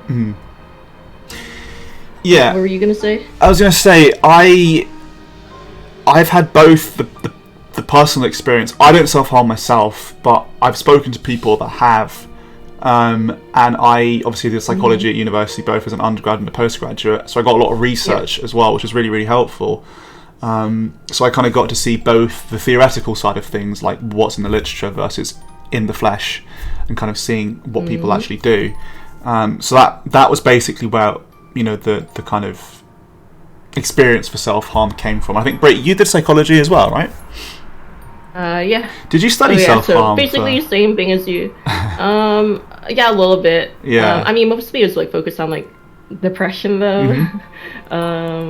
Yeah, so similar experiences. Obviously, I didn't get a master's like you though. Well, it's close enough. So there's that, and then I mean, like also like same with like experiences with the depression. So it's not like it's like a totally foreign idea to me. But also, I also know people in real life who have done so. Yeah, I'm reading the chat, by the way, what people are saying. I'm glad that people are kind of able to express, talk about things that have happened to them. I appreciate that's not easy to do. It's kind of, it's great to see that people are, willing to talk about it and challenge that stigma. And that's basically part of the reason why we included this, was to try and, fight that stigma in our own little way. But yeah, what Chris said about, self-harm, there's, you aren't a freak, and and 100% it's not a sign of weakness to ask for help. There's still, those thoughts, and if you ever do struggle with them, please just so that, there are people out there who can help you, and it's not something that you kind of have to suffer with by yourself. Yeah, wow, this stream has taken a very different tone to the last one.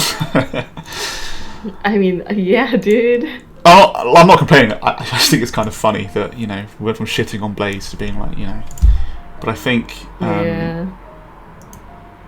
yeah, it's, scratching, cutting, punching, etc. All those different forms that can be used. And people only think about cutting. So like I said, that's the one that people associate most with. I think the MC's reaction is something that was really, really important to encapsulate, because we had to make him ignorant, because he doesn't know what me and Brit know. Not that we're experts, because we're definitely not, but he knows, he really doesn't know how to react. And with a lot of people, when it comes to talking about self-harm, it feels like they're walking on eggshells. It's the same as suicidal thoughts. Some people refuse to talk about it because they're scared that by talking to a person with suicidal thoughts about how they're feeling, they're scared that it'll make it worse. There is an abundance of literature that suggests that is not the case. So if that ever happens to you guys, please don't ever feel like that's a risk. But to go back to Yuri, you wouldn't know how to talk to someone who has self-harm. Like, he's apologizing a lot, and she's just saying it's not your fault. And we really wanted to capture how you just wouldn't know how to deal with this. Did Blaze do any writing or outlining for Yuri's self-harm? No. And if he did, we would not have even looked at it, because it's not. I'm not going to insult Yuri's self-harm like that by looking at anything that Blaze wrote. And I'm also not going to. I think maybe he did, but I'm not even going to bring it up, because this is not the time and place for it. Yeah, I mean, if he wrote it, it would have been the most ham-fisted thing in the world, dude. It would have been very cliched. And I remember playing a different mod where MC discovers Yuri's scars, and right after that they have sex, and it's just like, What?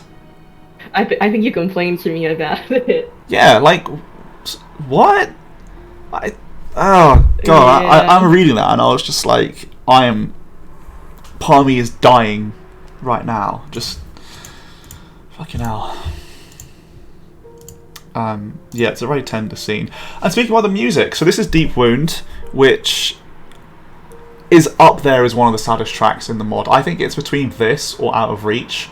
I think this one is slightly sadder just because it has the what's that instrument called? The toy? Is it called a toy? No, it's not called a toy box. That noise that my brain has. Music. Yes, Music box? that's. I don't know why I thought it was called a toy box for some dumb fucking Toy reason. box. The music box. I remember when I was writing this scene with Nick. When I was discussing this track with Nick, we were thinking of ways to kind of add the reference to our parents, and I feel like the music box has a kind of an association with like childhood, and that's why I specifically wanted to put it in this track. And Nick killed this music; he absolutely destroyed it. In a good way, of course, not a bad way. It's really good. Yeah. There's just something really powerful about it. And I remember someone was playing this mod and the music actually synced up. So the part where she said that her parents were dead was where the music box played, and that really hit them hard. And I think that was just... Damn, dude. He really just... Oh, I have nothing but the utmost respect for Nick. And PA, of course. Is there anything in particular that you want to say about this day or scene, because I know that you wrote it?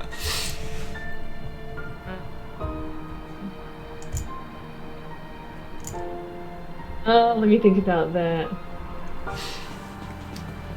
Oh yeah, so I mean, like you said, it was like interesting writing MC's thoughts because we have to write from like a place of ignorance. Yeah. So I remember like, well, I guess it was like more later on, but I remember like writing stuff where MC's just thinking about it over and over again, which is how I think someone who doesn't have any experience with self-harm would think. Like, they just like keep thinking about it and be like, how, like, or why, or like, how could this happen, that kind of thing. Yeah. No, completely. I think it's difficult to put yourself in those shoes and think, how would someone who's ignorant to it know how to like think? Sorry, someone pinged me on Discord. You know, especially with something like this where you see someone cut themselves, you would panic. You know, you think like, are they trying to kill themselves? And I think MC specifically asks that. Yeah. And you know, it just, you know, the shock. Like, there's so much to think about. Is she seeing a doctor? You know, is she suicidal? Like, you know, just all those thoughts that you have.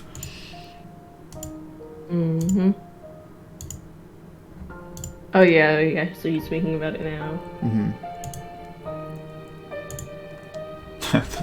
This line made me laugh a little bit. It's just this cycle of uncomfortable politeness. Yeah. And I think a lot of people give MC shit. And to be fair, he is kind of fucking stupid, but he does have his moments where he's just, you know... I think base game MC would not have handled this as well as... Well, I mean, apart from the decision of saying that your scars are beautiful, apart from that, I think he handles the whole thing really well. Yeah.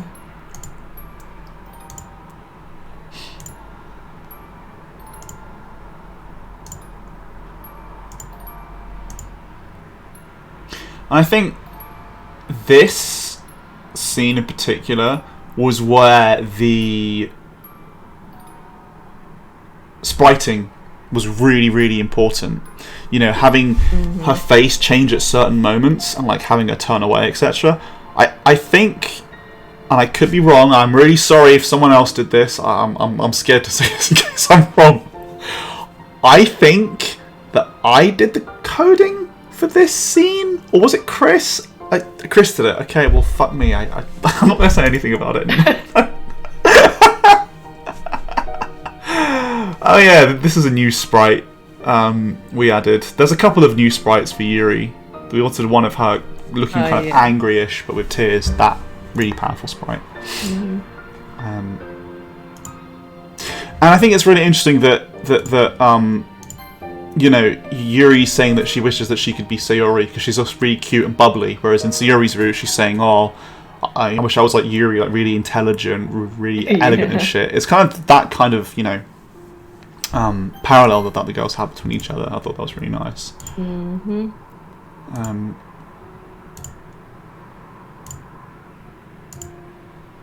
I do find it interesting that this is the first time that MC says he loves her, and it's not really like a thing. Like she doesn't really like, you know, like you know what I mean. Like in Sayori's route, it's like this huge thing.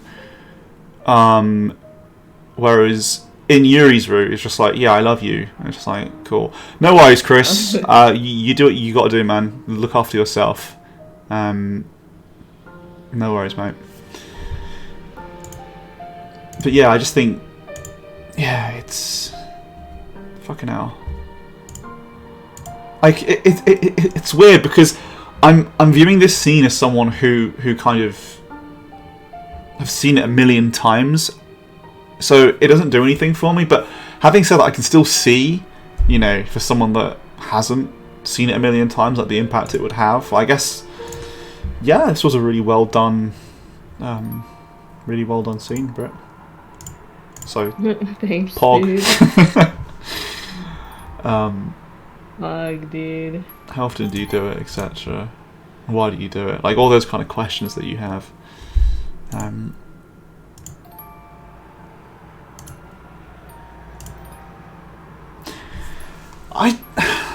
not casting dispersion on what she's saying about need to punish herself, but is that something that the people that self-harm feel like, that they have to punish themselves?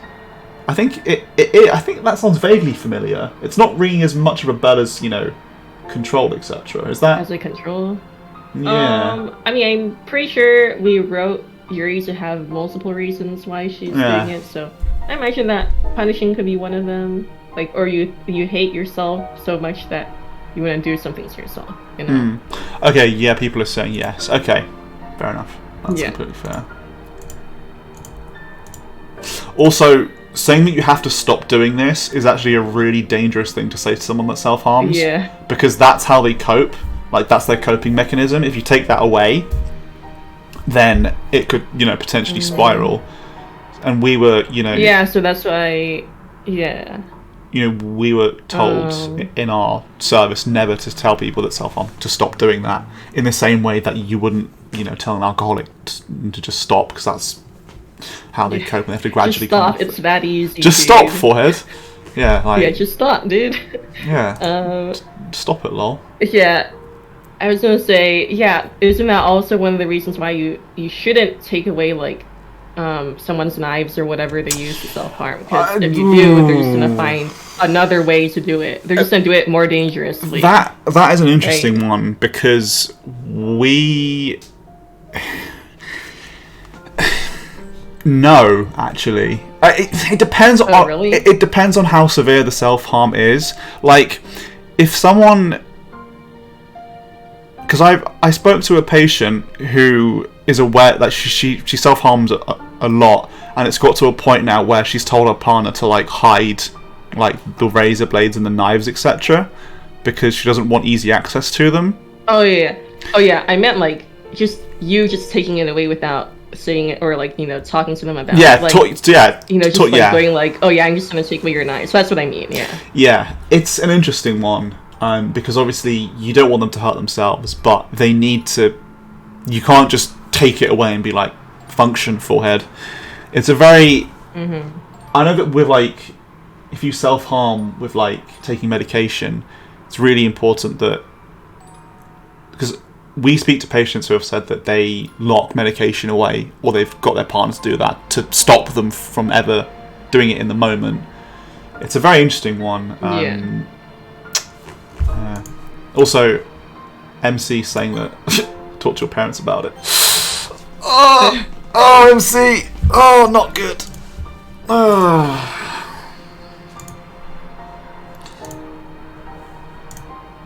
Yeah, it's a bit painful. All these clues, and I never noticed them. It's like, bruh, this motherfucker. Yeah, it's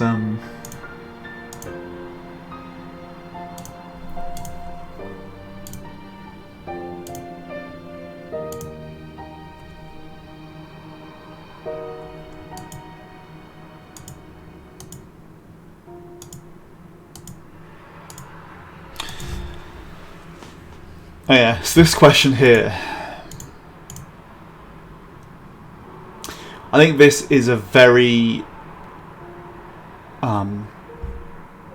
reasonable question to ask. He's not trying to be insensitive or rude with that question. It's just if someone's self-harming, if someone that's doesn't know about self-harm and they worry that there's that intent to kill themselves, and asking them just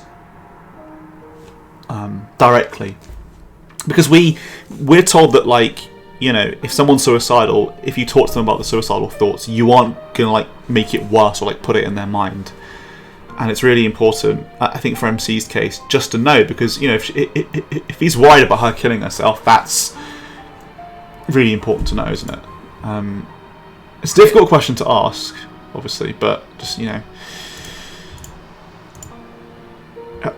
don't want to die, but I can't find any other way I can cope with this life. So it's good that she doesn't want to kill herself. Did we put a darkened Yuri sprite here? Oh, we did, thank God. I thought we didn't.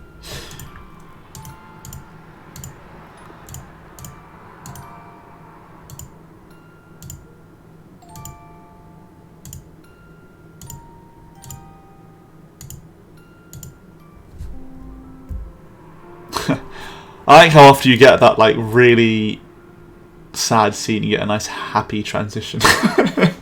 Yeah. It's the same as it's the same as in series where after she dies, you've got the one final day of Act 3 where after the funeral you get that nice little happy transition. Oh my gosh, and then dude, what if we should have made the transition without Sayori? Oh, we should have actually done that. That would have been so good. Or a glitched, fucked up version. But obviously that would have taken a lot more money and effort. But that would have been really cool. Or without Sayori. Damn, why didn't we do that? Dude, I guess we just didn't. We didn't actually read through while waiting for the transition to pass by, so we didn't know this until now. We should message that dude from 3 years ago and be like, hey, can you make a new version that has no Sayori in it? Oh, wow, dude. He definitely still has all the assets, dude. Oh yeah, we gave him everything. We don't have the source file? Well, just put your hand over the screen then so you can't see Sayori. Yeah. Okay, I'm 100% confident that I wrote this day. I don't know anyone in chat saying otherwise. Yeah, you did. Okay. Okay. No, you did. The last 2 times I said it, I was wrong. Also, I love this track. It's got the DDLC motif in it. This is... Ooh, what song is this? Is this... the one with the French title in it? Du Amour, whatever it's called? Yes, it is. Dude. I pronounced that wrong. Do I don't fucking know how you pronounce it. I'm not French. Oh yeah, it is. But I this one feels very Kazuha Shoujo-y, and it has the little DDLC motif, which I like. It's subtle, but it's there.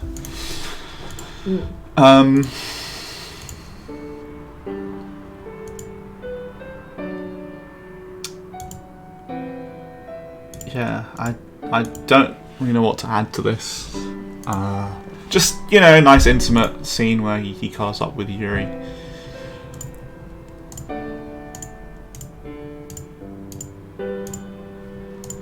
You can just tell there's loads of tension here, and it's just...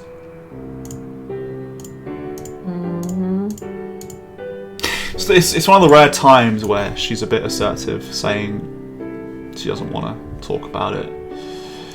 It's rare that Yuri's assertive, but when she is, you know that it's serious. Or you've really fucked up. Pretty much. Are the H scenes off? Yes, but we're not going to get to the H scenes today, I don't think. Yeah. I'm just going to skip this because this is just... Actually, no, I'm not going to skip this because it has a lot of questions. So the MC having, thoughts of what does she use? Is it the razor blades and the knives? There's just so many questions that you'd have. And just...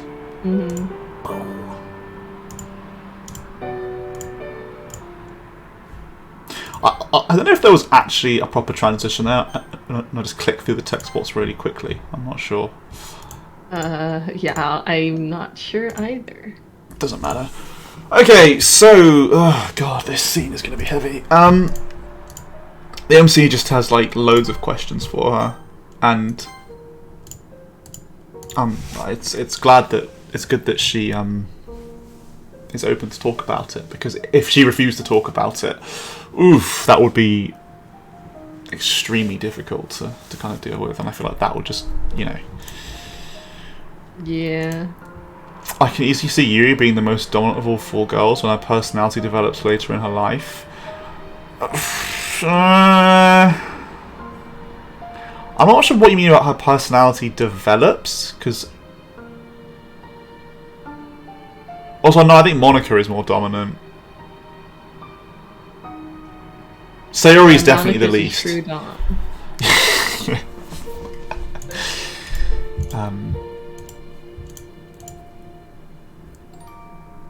This was deliberately worded for, MC feeling like he has questions and he wants to ask them, but he doesn't like how direct the question sounds, and it's like you can't win. It's either you ask the question and it sounds direct, or you kind of beat around the bush, just pussyfoot the whole thing, and it's just you get absolutely nowhere. Yeah. I guess I could see Yuri becoming more confident, but I still think that Monica would be the most dominant of the four. Yeah, I can agree with that.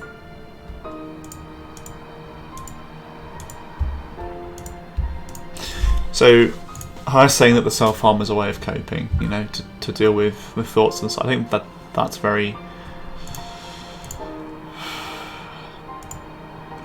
And it's actually really sad because, this, I feel, was the better way to do the whole bully. Well, it's not really, I guess it kind of is bullying.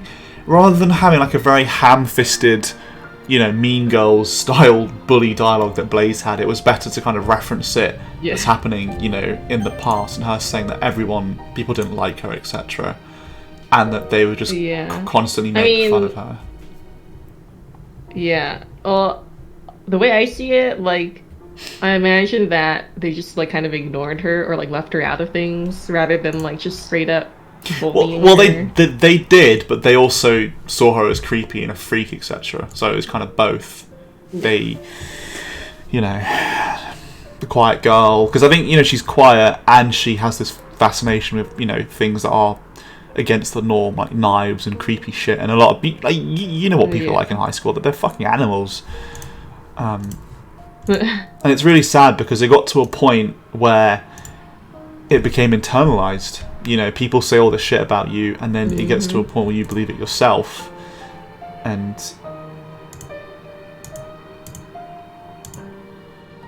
initially I thought it was everyone else who was wrong, but it was arrogant to think that because it was me.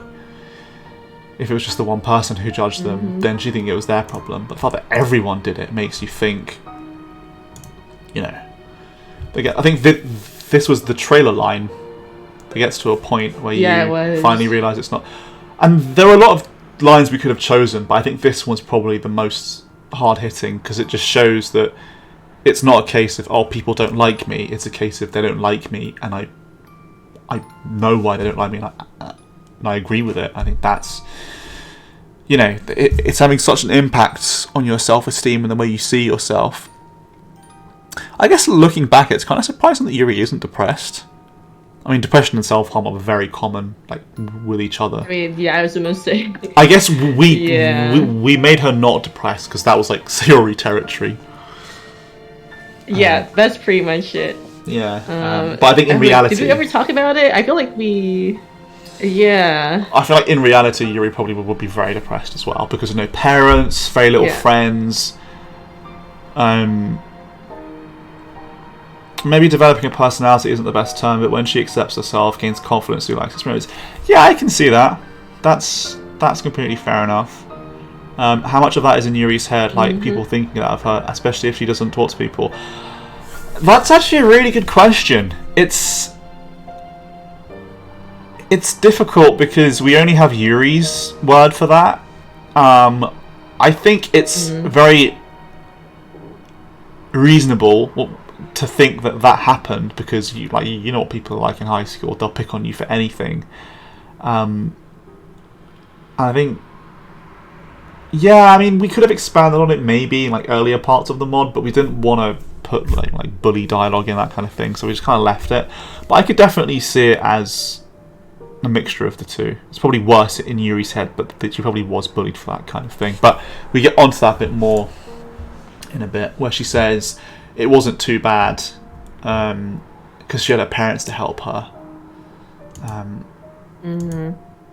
But then, and there's a lot of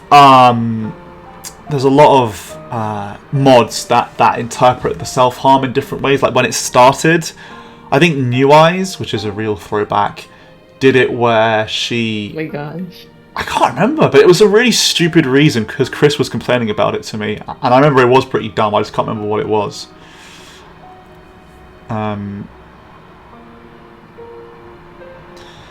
Also, if Yuri didn't have MC, I think every time she would spiral downwards for sure, and when the other girls leave for college, Literature Club dissolves. I can see that, but at the same time, I don't want to attribute MC as the only reason why she doesn't. Like, she's, you know, like, the whole reason why we wrote the route was that, you know, he's not like a hero, that kind of thing. I think he helped her help herself, and her helping herself is only something that she could have done. But obviously he was the catalyst for that. I don't know if she'd spiral without him, though. It's an interesting one, but she's functional in like Sayori and Yuri's routes. So, don't know. It's an interesting one. I think that like MC helps her because she just has someone close to talk to who she's comfortable with telling these things. Although MC accidentally found out, so it's not like she told him herself, like, of her own volition. No. But I think that's like the main reason why. It's just because she has someone to talk to, so you know, like she can talk through these things and whatever. Yeah, I think what Chris said is also accurate. She wouldn't get any better, but I don't think she'd get worse. I think she just kind of plateau because she doesn't. We know that she self-harms in Sayori's route, but I can't see it like you know getting a lot worse. But yeah, she definitely needs that push, and I agree with that. But it's kind of like in Danganronpa, you know, with Maki. Like, I know you hate Kaito, and I, you know, he's a bit annoying. I completely agree. And people are saying that like he's taking responsibility for Maki's growth, and no, he shouldn't. But he was that push, and she obviously her own development. You know, her pushing herself, her growing, like that growth is hers. But he pushed her to do that, and she needed that in the same way that Yuri needs that from the MC. Probably not a great analogy, but whatever. But either way, back to the... I can see the similarities. Yeah. But with us, what we wanted, the kind of origin of the self-harm was she had one of her knives in her hands because, you know, it was something that she always means a lot to her. And her saying that it was a constant reminder of what was wrong with her, you know, holding on to it was so comforting. So that's kind of that split between this is comforting, but this is a reminder of what's wrong with me. So it's this internal battle that's just really difficult for her, and she gripped it too hard, and that's when she discovered it. I feel like that's reasonable in terms of experiencing self-harm for the first time, like on accident. I don't doubt that some people, you know, for the first time they probably do it, you know, with the intent to harm themselves. That's completely accurate. But I think with Yuri, it works when she does it by accident, and that's when she discovers that rush. But yeah, endorphins, dude. Also, I'm not trying to, you know, ignore what people are saying in chat. I'm reading it, and it's really great that people are sharing their experiences. It's just, it's very difficult to talk about the stream, the inspiration for Yuri's route, and look at the chat at the same time. But I'm glad that people are kind of talking to each other in the chat there. But yeah, her parents were the only people who accepted her for who she was. Although they didn't know about the self-harm, they didn't judge her for the horror or question her the taste of knives. You know, and school being difficult and seeking solace, knowing that no matter how bad it was, she was safe at home, but then they died. And that's just trying to be strong, but at that point it just... I think, you know, there's a lot of ways that you can express grief, and it was similar in Sayori's route. You know, in the last day of Act 3, well, after she's died, and some people, people approach it in different ways. I think just being direct and just saying I miss them or I miss you, I think that's simple, but it works really well. There are so many different ways that you can write grief. There's no right or wrong way to do it as well, but for me, I just like the simple I miss them type of thing. It's basic, but I just think it works. Yeah. And it's just... I mean, I agree, because when you're feeling emotional, you don't take the time to think of some like really poetic things to say, right? You just say what you're feeling. You just say that it obliterated me to lose my parents. Please.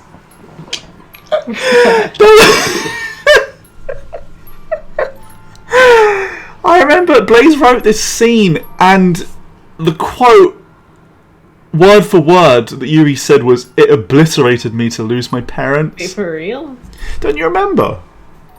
No. How do you remember? How can I forget a line like that? He said, "It obliterated me to lose my parents." Dude, it obliterated me. Got fucking Thanos snapped when she lost her parents. Like, oh my, I remember reading that and I was just like, oh my god. So I guess Blaze did do some Act 3 stuff, because I know that he wrote the H scene as well. But yeah. Oh wait, no. Wasn't that for when? Remember when he like came back from his really long break? Yeah. He had like an Act 3 written out. So Yeah. you're talking about that? Yeah. So, yeah. So that was after we wrote Act 3. Oh yeah, it was afterwards, and he wrote like 60 pages. We're like, fuck off, we're not using any of it. Yeah. He wasted so much time. And I roasted him about it. Oh, like, dude. In DMs. I was like, you really think we're gonna use this after we finished writing in Act 3? Yeah. Damn. What a dickhead. Yeah. Completely ruined the moment, because now we're laughing about Blaze. But yeah, he wrote this scene, and it was awful. It was very robotic, and it was kind of like an imposter. Don't say Among Us. Yeah. Trying to impersonate like an alien, trying to blend in and do human dialogue. Actually, it was just awful. You know what? Let me see if I can find it so we can like read it a little bit. Yeah, it was really bad. I would try to stop it. This is a very serious scene. It's too late. I'm already laughing. Stop it. Yeah, it's fine, dude. I was gonna say something about a purple sun. Shut the fuck up. No, I didn't want to talk about Among Us in this show. Oh my god. It wasn't on the agenda. Oh, for fuck's sake! Didn't mean to talk about Among Us. I have. My eyes are bleeding. Dude, I have the doc. Do you? Yeah, I do. Let me try to see if I can find the Yuri's page. face. Stop it. Oh, did you see that fucking picture that, I think it was NASA? They tweeted like a picture of like a far off galaxy, and it looked like the fucking Among Us spaceship, the spaceman, and all the comments. The comments were exactly as I hoped they'd be. Oh my god. Oh, for fuck's sake. Ah, fuck me. Okay. Are you trying to find? Are you trying to find the? Yeah. I don't know why this is making me laugh so much. I think I was looking at Among Us earlier, and it just got me in the mood to play it, and now it's just making me laugh. Fuck's sake. Okay. Yeah, if you find it, let me know. Because we have to... If you go to the dev chat and go to like November 2019, that's when you'll find his thesis. But yeah, while you do that, I'll crack on with the the rest of the mod. I found it, dude. Oh my god. Oh no. Oh my god. Wait, okay. The day's title is All Is Lost. All Is Lost. Okay. And it's like at the end of Act 3, pretty much when he finds out. So it's like the end of Act 3. Amazing. Yeah, it starts on like page basically 104 of 138 pages. Yeah. So it's like you're gonna leave it till now to talk about like the main conflict in the story, dude. But the thing is, Britt, I think the placement is the least of Blaze's worries. I think it's the content that's a bit more concerning. Okay, yeah, I just skimmed it a little bit, and then she basically tells MC, and MC is just like, okay. Okay. Or, it's just like her monologuing about it, and then MC doesn't really say anything. Nice. Yeah. Amazing. Nice, but yeah. So, you know, it's going to be difficult to kind of go back to the sad scene now. We've just been laughing so much, but I am lucky in that I've never lost a friend or a family member, so I don't actually know what it's like to lose someone. I don't know what things people say. I'm basing it entirely on movies and books and stuff.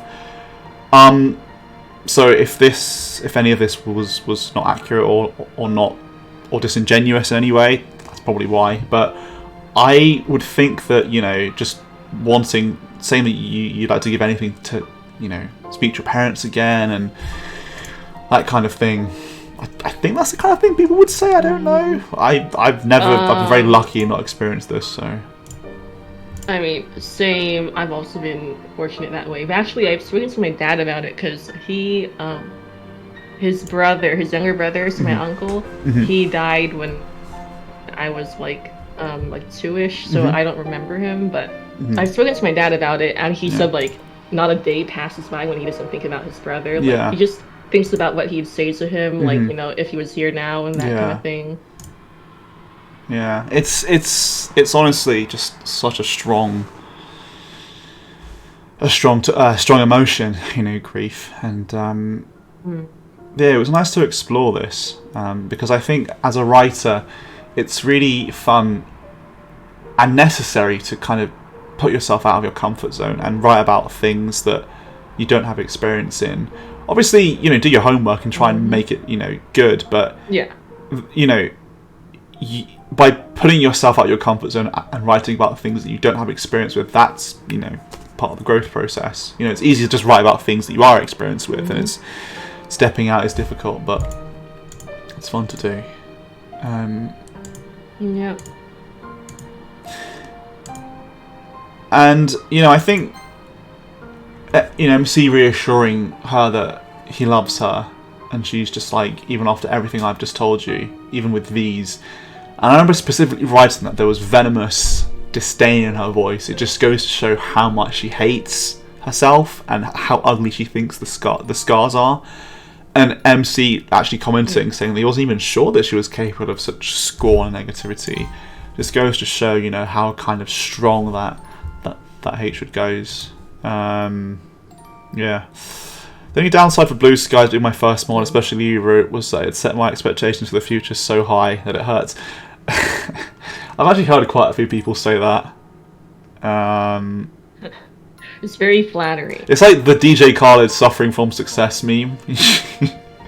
You know, people say that. I mean, I don't want to suck my own dick, but I'm going to suck my own dick. I think, yeah, obviously the Blue Skies routes aren't perfect. They have their flaws in them, and there are things that I really want to improve on them. Having said that, I can't really think of other mods that have a similar writing quality, because a lot of people, they don't really have experience with this kind of thing, and a lot of the romance is very like fluffy and empty. Like, Yeah. I cuddle with Sayori, I kiss her, she kisses me, and it's all like gooey and it has like no substance to it, you know. And I think that there is a way to make romance writing, you know, good, and a lot of this comes from people who have no experience in it. And yes, that is a call out, and I will own it. I'm not asking you to suck my penis, Chris, don't worry. Oh yeah, and then I also want to say, I think also part of the problem with like people writing fluffy romance stuff in other mods is that they're either self-inserting or they want to like just have some fluffy stuff to read. You know what I mean? But we didn't do that at all. Like, we wanted to tell a story about like, you know, like depression and like self-harm and whatever. So the self-inserts, that's the difference. The inserts are just painful. Yeah. You know, it's just, you can so tell that this is this dude who genuinely wants to be the MC, and it's just like, dude. Yeah. I'm not going to say touch grass, because that phrase is, that kind of, you know, it's 2022. Like, it's not really a touch grass phrase anymore. But like, God, just, they're not real. They're never going to be real.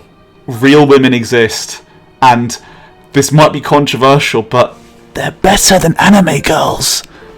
So just fucking just go out and experience it, man. Please stop inserting yourself into DLC mods, please, God. And don't get me started on people that draw sprites of themselves. Yeah, like Spaghetto. Like, fucking hell. The guy's got CGs of him kissing Monica, and it's just like, it hurts. It hurts my soul. And I will not take that back, Mr. Crit. You've killed me in Among Us too many times for me to agree with you. Okay. Wait, have you played Among Us with him? Yeah, he's one of those people that are like really fucking good. So if you're an imposter, you have to kill him straight away, because he'll be like, San, 34 seconds ago you went northwest and your coordinates were 34 north. Where did you go? And I'm like, Damn. Yeah, so I hate people like that. The detectives, you have to kill straight away. But anyway, how have we gone back to Among Us again? Ugh.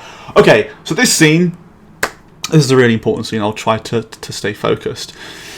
So this is a scene of her self-harming, so, you know, trigger warning again.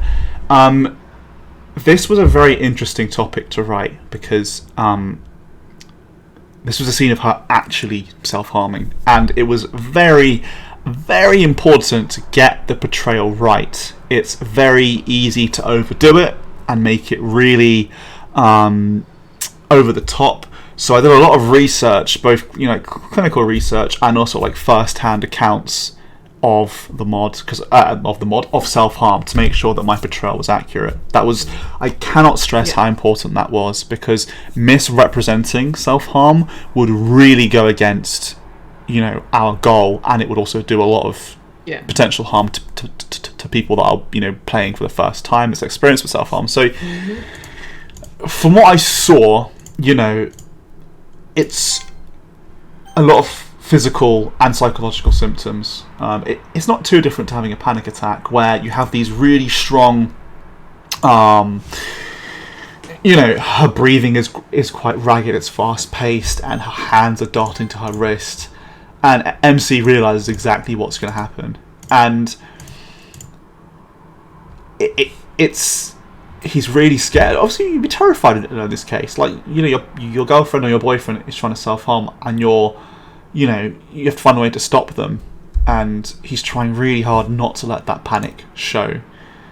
And what we were saying earlier about she's scratching at her wrist, you know, it's not just cutting with a knife that you do, you can also scratch. And he's trying to distract her, but he's also not sure if asking her to describe the urge is going to help, but he doesn't know. You know, he's not really thinking straight. Well, he's finding it hard to think straight, and it's just, he's thinking, okay, I have to distract her, that's it.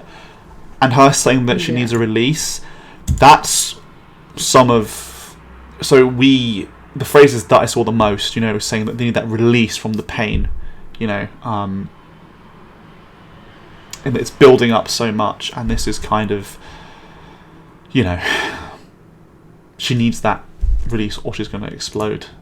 And that she needs the pain, she needs that control. It's not a case of I want it, it's this compulsion that she... Yeah. You know, it's just a really strong focus for her. And just describing that to... saying, you know, that she feels numb, etc. There's both these really strong physical feelings and psychological, you know, thoughts of I have to do this, feeling numb, difficulties breathing, etc. And him saying, you know, why do you have to use a blade? Can't you just, you know, pinch yourself or scratch? That's other, you know, ways that people self-harm: pinching, scratching, punching, etc. In terms of when this is going to end, Chris, I'm going to make this the last day. So once this day is finished, we'll wrap up because it's been 2 hours, and I want to. Sounds good. And I want to play Dead by Daylight. But just saying that she screams for that release, and the scratching or pinching never really would satisfy the urge. The one thing I would say about this scene, looking back, is I think she kind of gets over the need to cut a bit quickly.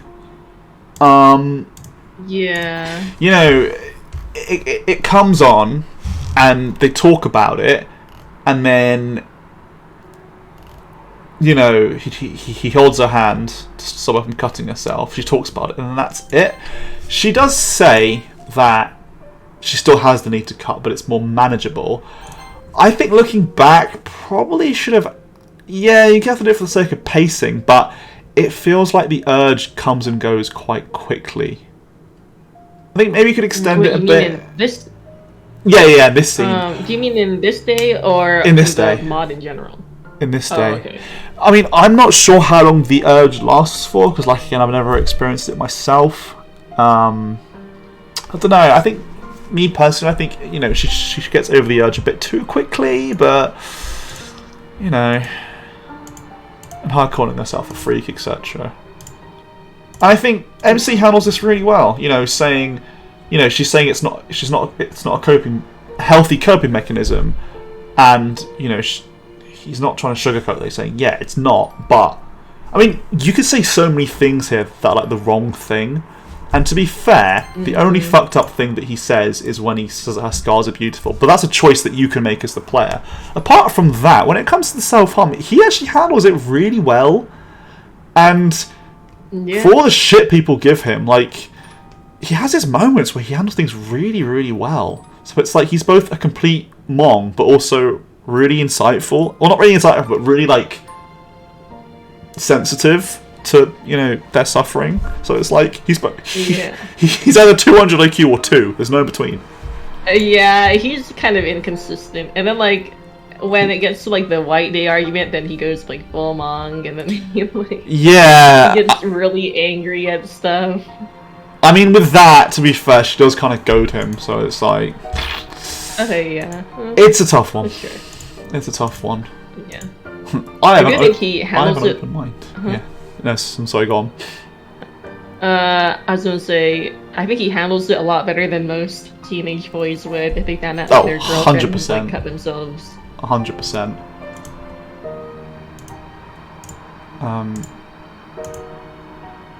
But yeah, it's talking about horror. Haha, I'm psychic! We all know where that came from. Oh, haha. Mewtwo, because he's a psychic type Pokemon. It didn't come from Danganronpa.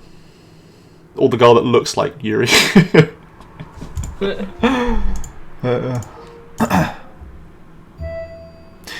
I think...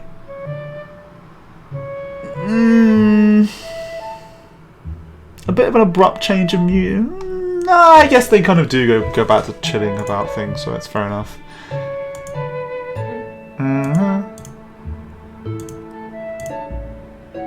Oh, this ghost story.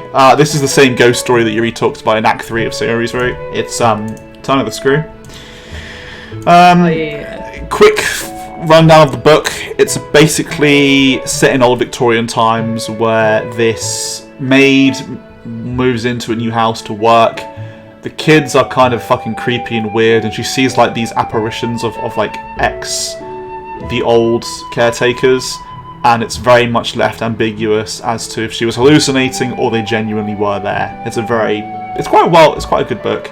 I think it's the kind of thing that Yuri would enjoy because it's very open to interpretation. It's horror, and Yuri likes that shit because she's weird. Just kidding. I was a governess, not a caretaker. She's a freak, dude. Yeah, she's a freak. After all that stuff we were talking about, she's a freak. No, she's not. Yeah, it's just talking about what I just described to you.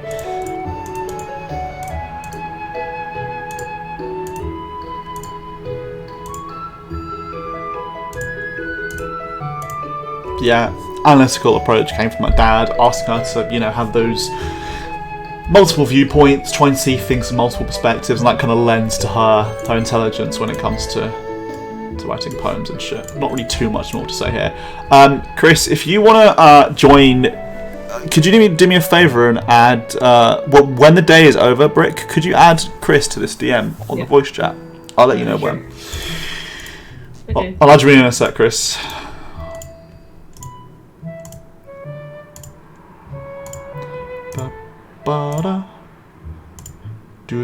Also, this is one of the rare times where MC says a naughty F-word bomb. People do say fuck in this mod, but it's very infrequent. It typically... MC says it the most. I think Natsuki says fuck as well. I don't really know Natsuki's route very well. Yeah, I think in she like does. when she's like really agitated or whatever. Yeah. In like one scene where they're talking about like her dad. Yeah. Yuri swears in the bad ending. And that's when you know that shit hits at the fan. Sayori never says the F word because she's a woo cute cinnamon bun. And Monica... Wow. I feel like Monica would say the F word in her route. Yeah. Probably. Let's fuck MC. Nah, I'm kidding. She'd probably tell MC to like F off at some point or something. Fuck off. Fuck off, mate. Yeah. Yeah. Wowee. Whenever I see someone say wowee, it always reminds me of you. I don't know why. Wowee. Yeah, the guy say it, dude. Yeah, you did. Yeah. Fucking. Wowee, dude. That's your non-fungible word. You can claim that word now. Yep, you can. I don't know why we chose car crash. Just obvious choice, I guess. Yeah. No, I think Cupcakes picked Car Crash actually, and then we just like rolled with it. It's fine. It doesn't really matter to me. But Blaze's idea was that her dad was in like the fucking military or something, which I guess it can work. But Blaze just overdoes everything.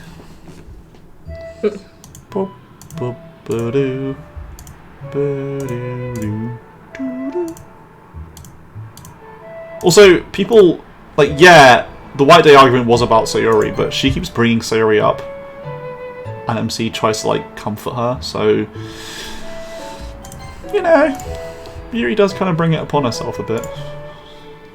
Yeah, I mean, that's part of the reason why MC gets mad at her, right, in White Day, because he's like, well, you keep talking about Sayori, I'm not the one who brings her up. Yeah, pretty much.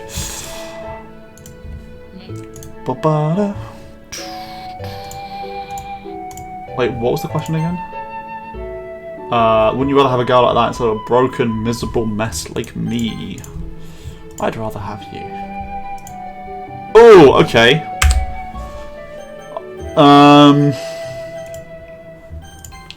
So with this one, okay. I'm going to give people the benefit of the doubt. Because of people that are wholly inexperienced to self-harm and really, you know, they have no idea, you know, what the right things to say are. To play devil's advocate, I can't blame people for saying your scars are beautiful. Their intention is not to romanticize it, but just try and say that they're not ugly. Right? Obviously, it's the wrong thing to say, but I can see why people would make that choice. But... Yeah.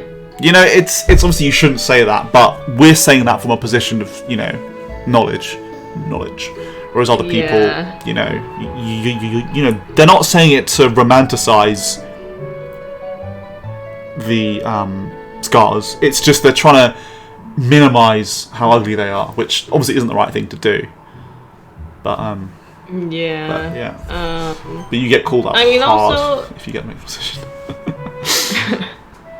and then I think also part of our logic behind this choice was that there were definitely like mods and writing out there where they did, where MC did say shit like "your scars are beautiful" to Yuri in those like works. Yeah. So this is also like calling those out. Yeah, we like to call people out, as you've probably noticed. Alright. Oh, that's not the right response.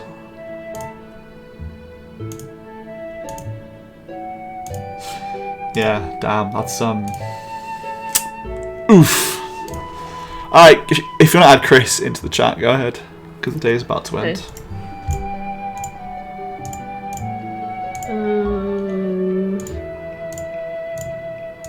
And here, they just talk about cooking, so it's whatever. Actually, am I friends with Chris? Oh my god.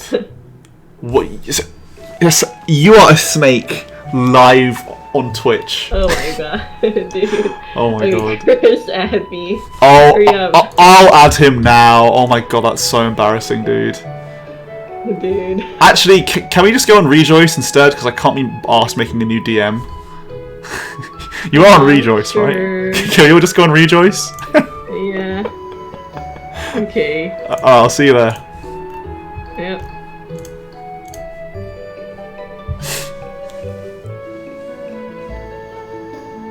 Okay. Just need Chris to join now. Chris, get in the Rejoice channel, bro. It'd be really awkward if like random people on the Discord join. Yo, what's up, Chris? How's it going? Hello there. Hello, chat. Hello there. Is my mic working okay? No. Yeah, it is. Oh, fair enough. Right, let me not just staying for long. Just saying hi. Yeah, I'm just gonna finish the day, and then sorry. Okay. Okay, it's done. Cool. Let me just save, and then we'll go back to the main menu. Okay, right. Main menu. All right, listen up, fuckos. Chris has got an announcement for you all. Make an announcement. Sonic the Hedgehog's a bitch at him. So I've been working on a collab with another mod, not a like DDLC mod traditionally. It's another game that's been modded to be like for like DDLC. I'm not going to spoil what it is, but it's a pretty big deal because the mod itself is quite huge. I will say that on the 14th. At 5 o'clock EST, there's going to be a stream that's going to showcase the mods, and we are going to be a part of it. It's a collaboration with another mod, and the only hint I will say is it's going to be quite funky, and that's it. Oh, dude, Funky Kong from Mario Kart Wii? Yo! Cool. Alright. If you're not saying anything to the stream, by the way, you can also go ahead, because obviously you had a big role to play in playtesting Yuri's route and everything, so... If you want to, of course. Well, firstly, yes, the bot sucks. I need to get rid of it. I'm going to work on that. I don't know why. It times you out for everything. Just writing caps, which is stupid. I don't know why it's configured like that as default. Yeah, I'll work on that. Secondly, yeah, like... I mean, it's been a long time since we worked on the mod, but watching this and like I have a real like personal like love of Yuri, like the character. I love her. So working on Blue Skies and with your writing, like both your writing, and to put together something that I consider like how I would like the story to go. Was just a perfect fit, and with all the sprites and the music and the dialogue, it just all fit well, and it's perfect. And I am very attached to it still to this day. I get worked up like looking at like especially like the crying sprites. Like I don't like looking at them because they actually do make me kind of teary still because I'm a big white pansy. But yeah, it's just that's how good it is. It's effective. Like I'm not just a dev. Like it's weird because I am a dev. I worked on the mod, but I'm also kind of like Blue Skies' #1 fan as well because they kind of joined a little later to work on it, and I was just such a big fan of like your guys' writing. So yeah. Yeah, I think anyway, it goes both ways. I mean, there were little things that you added, like the weather and the new sprites on their phone. Like that honestly just was the cherry on top. You know, I think the mod without any of your contributions wouldn't have been as good as it was now. So it goes both ways, dude. Like, I really appreciate the wise words, the nice words, but I'm really grateful for everything that you added as well, because it really kind of put the cherry on the top, and it made the mod stand out just that bit further. Yeah, with all that's what happens when you get a bunch of perfectionists together. You want to make it the best quality you possibly can. Yeah, and it does make it. It makes the end product very satisfying. You know, it's one of the things I am like. I didn't write any of it, but I'm so proud to be working on this mod. Like it, you know, it's good shit. It's one of the things that we should all be proud of. And yeah. To everyone who has played it and who is watching the stream, like honestly, like thank you so much. We never thought we'd be in a position like this where we'd release a highly acclaimed mod, and it touching a lot of people's lives. Yeah, like I read a lot of comments on YouTube and on here. Yeah, that's how it. Yeah, it's great. Like it's wonderful. It's very surreal, you know. It is. People saying that they like discuss this with their therapist and it kind of encourage them to try therapy or, you know, make more of an effort, etc. And it's just like that kind of reach is I never would have imagined. And I think I probably get the most feedback because I posted it on Reddit. I still get people to this day like DMing me on Reddit. There was a guy I remember like in 2020 in the summer. He sent me like a 10-page like feedback document, and it was all just good stuff. And honestly, like I'm reading that and I was like, wow, like it's fucking nice to have like the work that we did, like especially you two put everything into this, like countless like nights. Yeah. So like to have that like been almost like justified and like worth it is great. And that's for the patch. Like, you know, this is what happens when like you've worked on something for so long, and you know, it's out there, it's done. It's a finished piece of media, but you know, there is that desire to like, I want to work on it. Like, I want to do this and this and this. But you know, we have moved on. Like, I'm still like a huge fan of, you know, Doki Doki. Like, it's one of my favorite like things like like to come out. Honestly, like it means a lot to me. And I understand you two have like moved on a little bit, but we are still in the Discord and we're in the community. No, still, I'll always appreciate. I think without a doubt, DDLC is the most influential game that I've ever played. You know, I think about other games that I've met friends through, like TF2 or Overwatch or whatever, and it's like, nah, DDLC, because like honestly, if I ever played it, like I won't be speaking to Britt or Nick or like everyone. It's just it blows my mind how much of an impact it's had and the people that I've met, and I'll always appreciate DDLC for what it is. And I think I am definitely overly negative on it, and I appreciate that must be quite frustrating. I do like DDLC. Like the base game will always have a special place in my heart.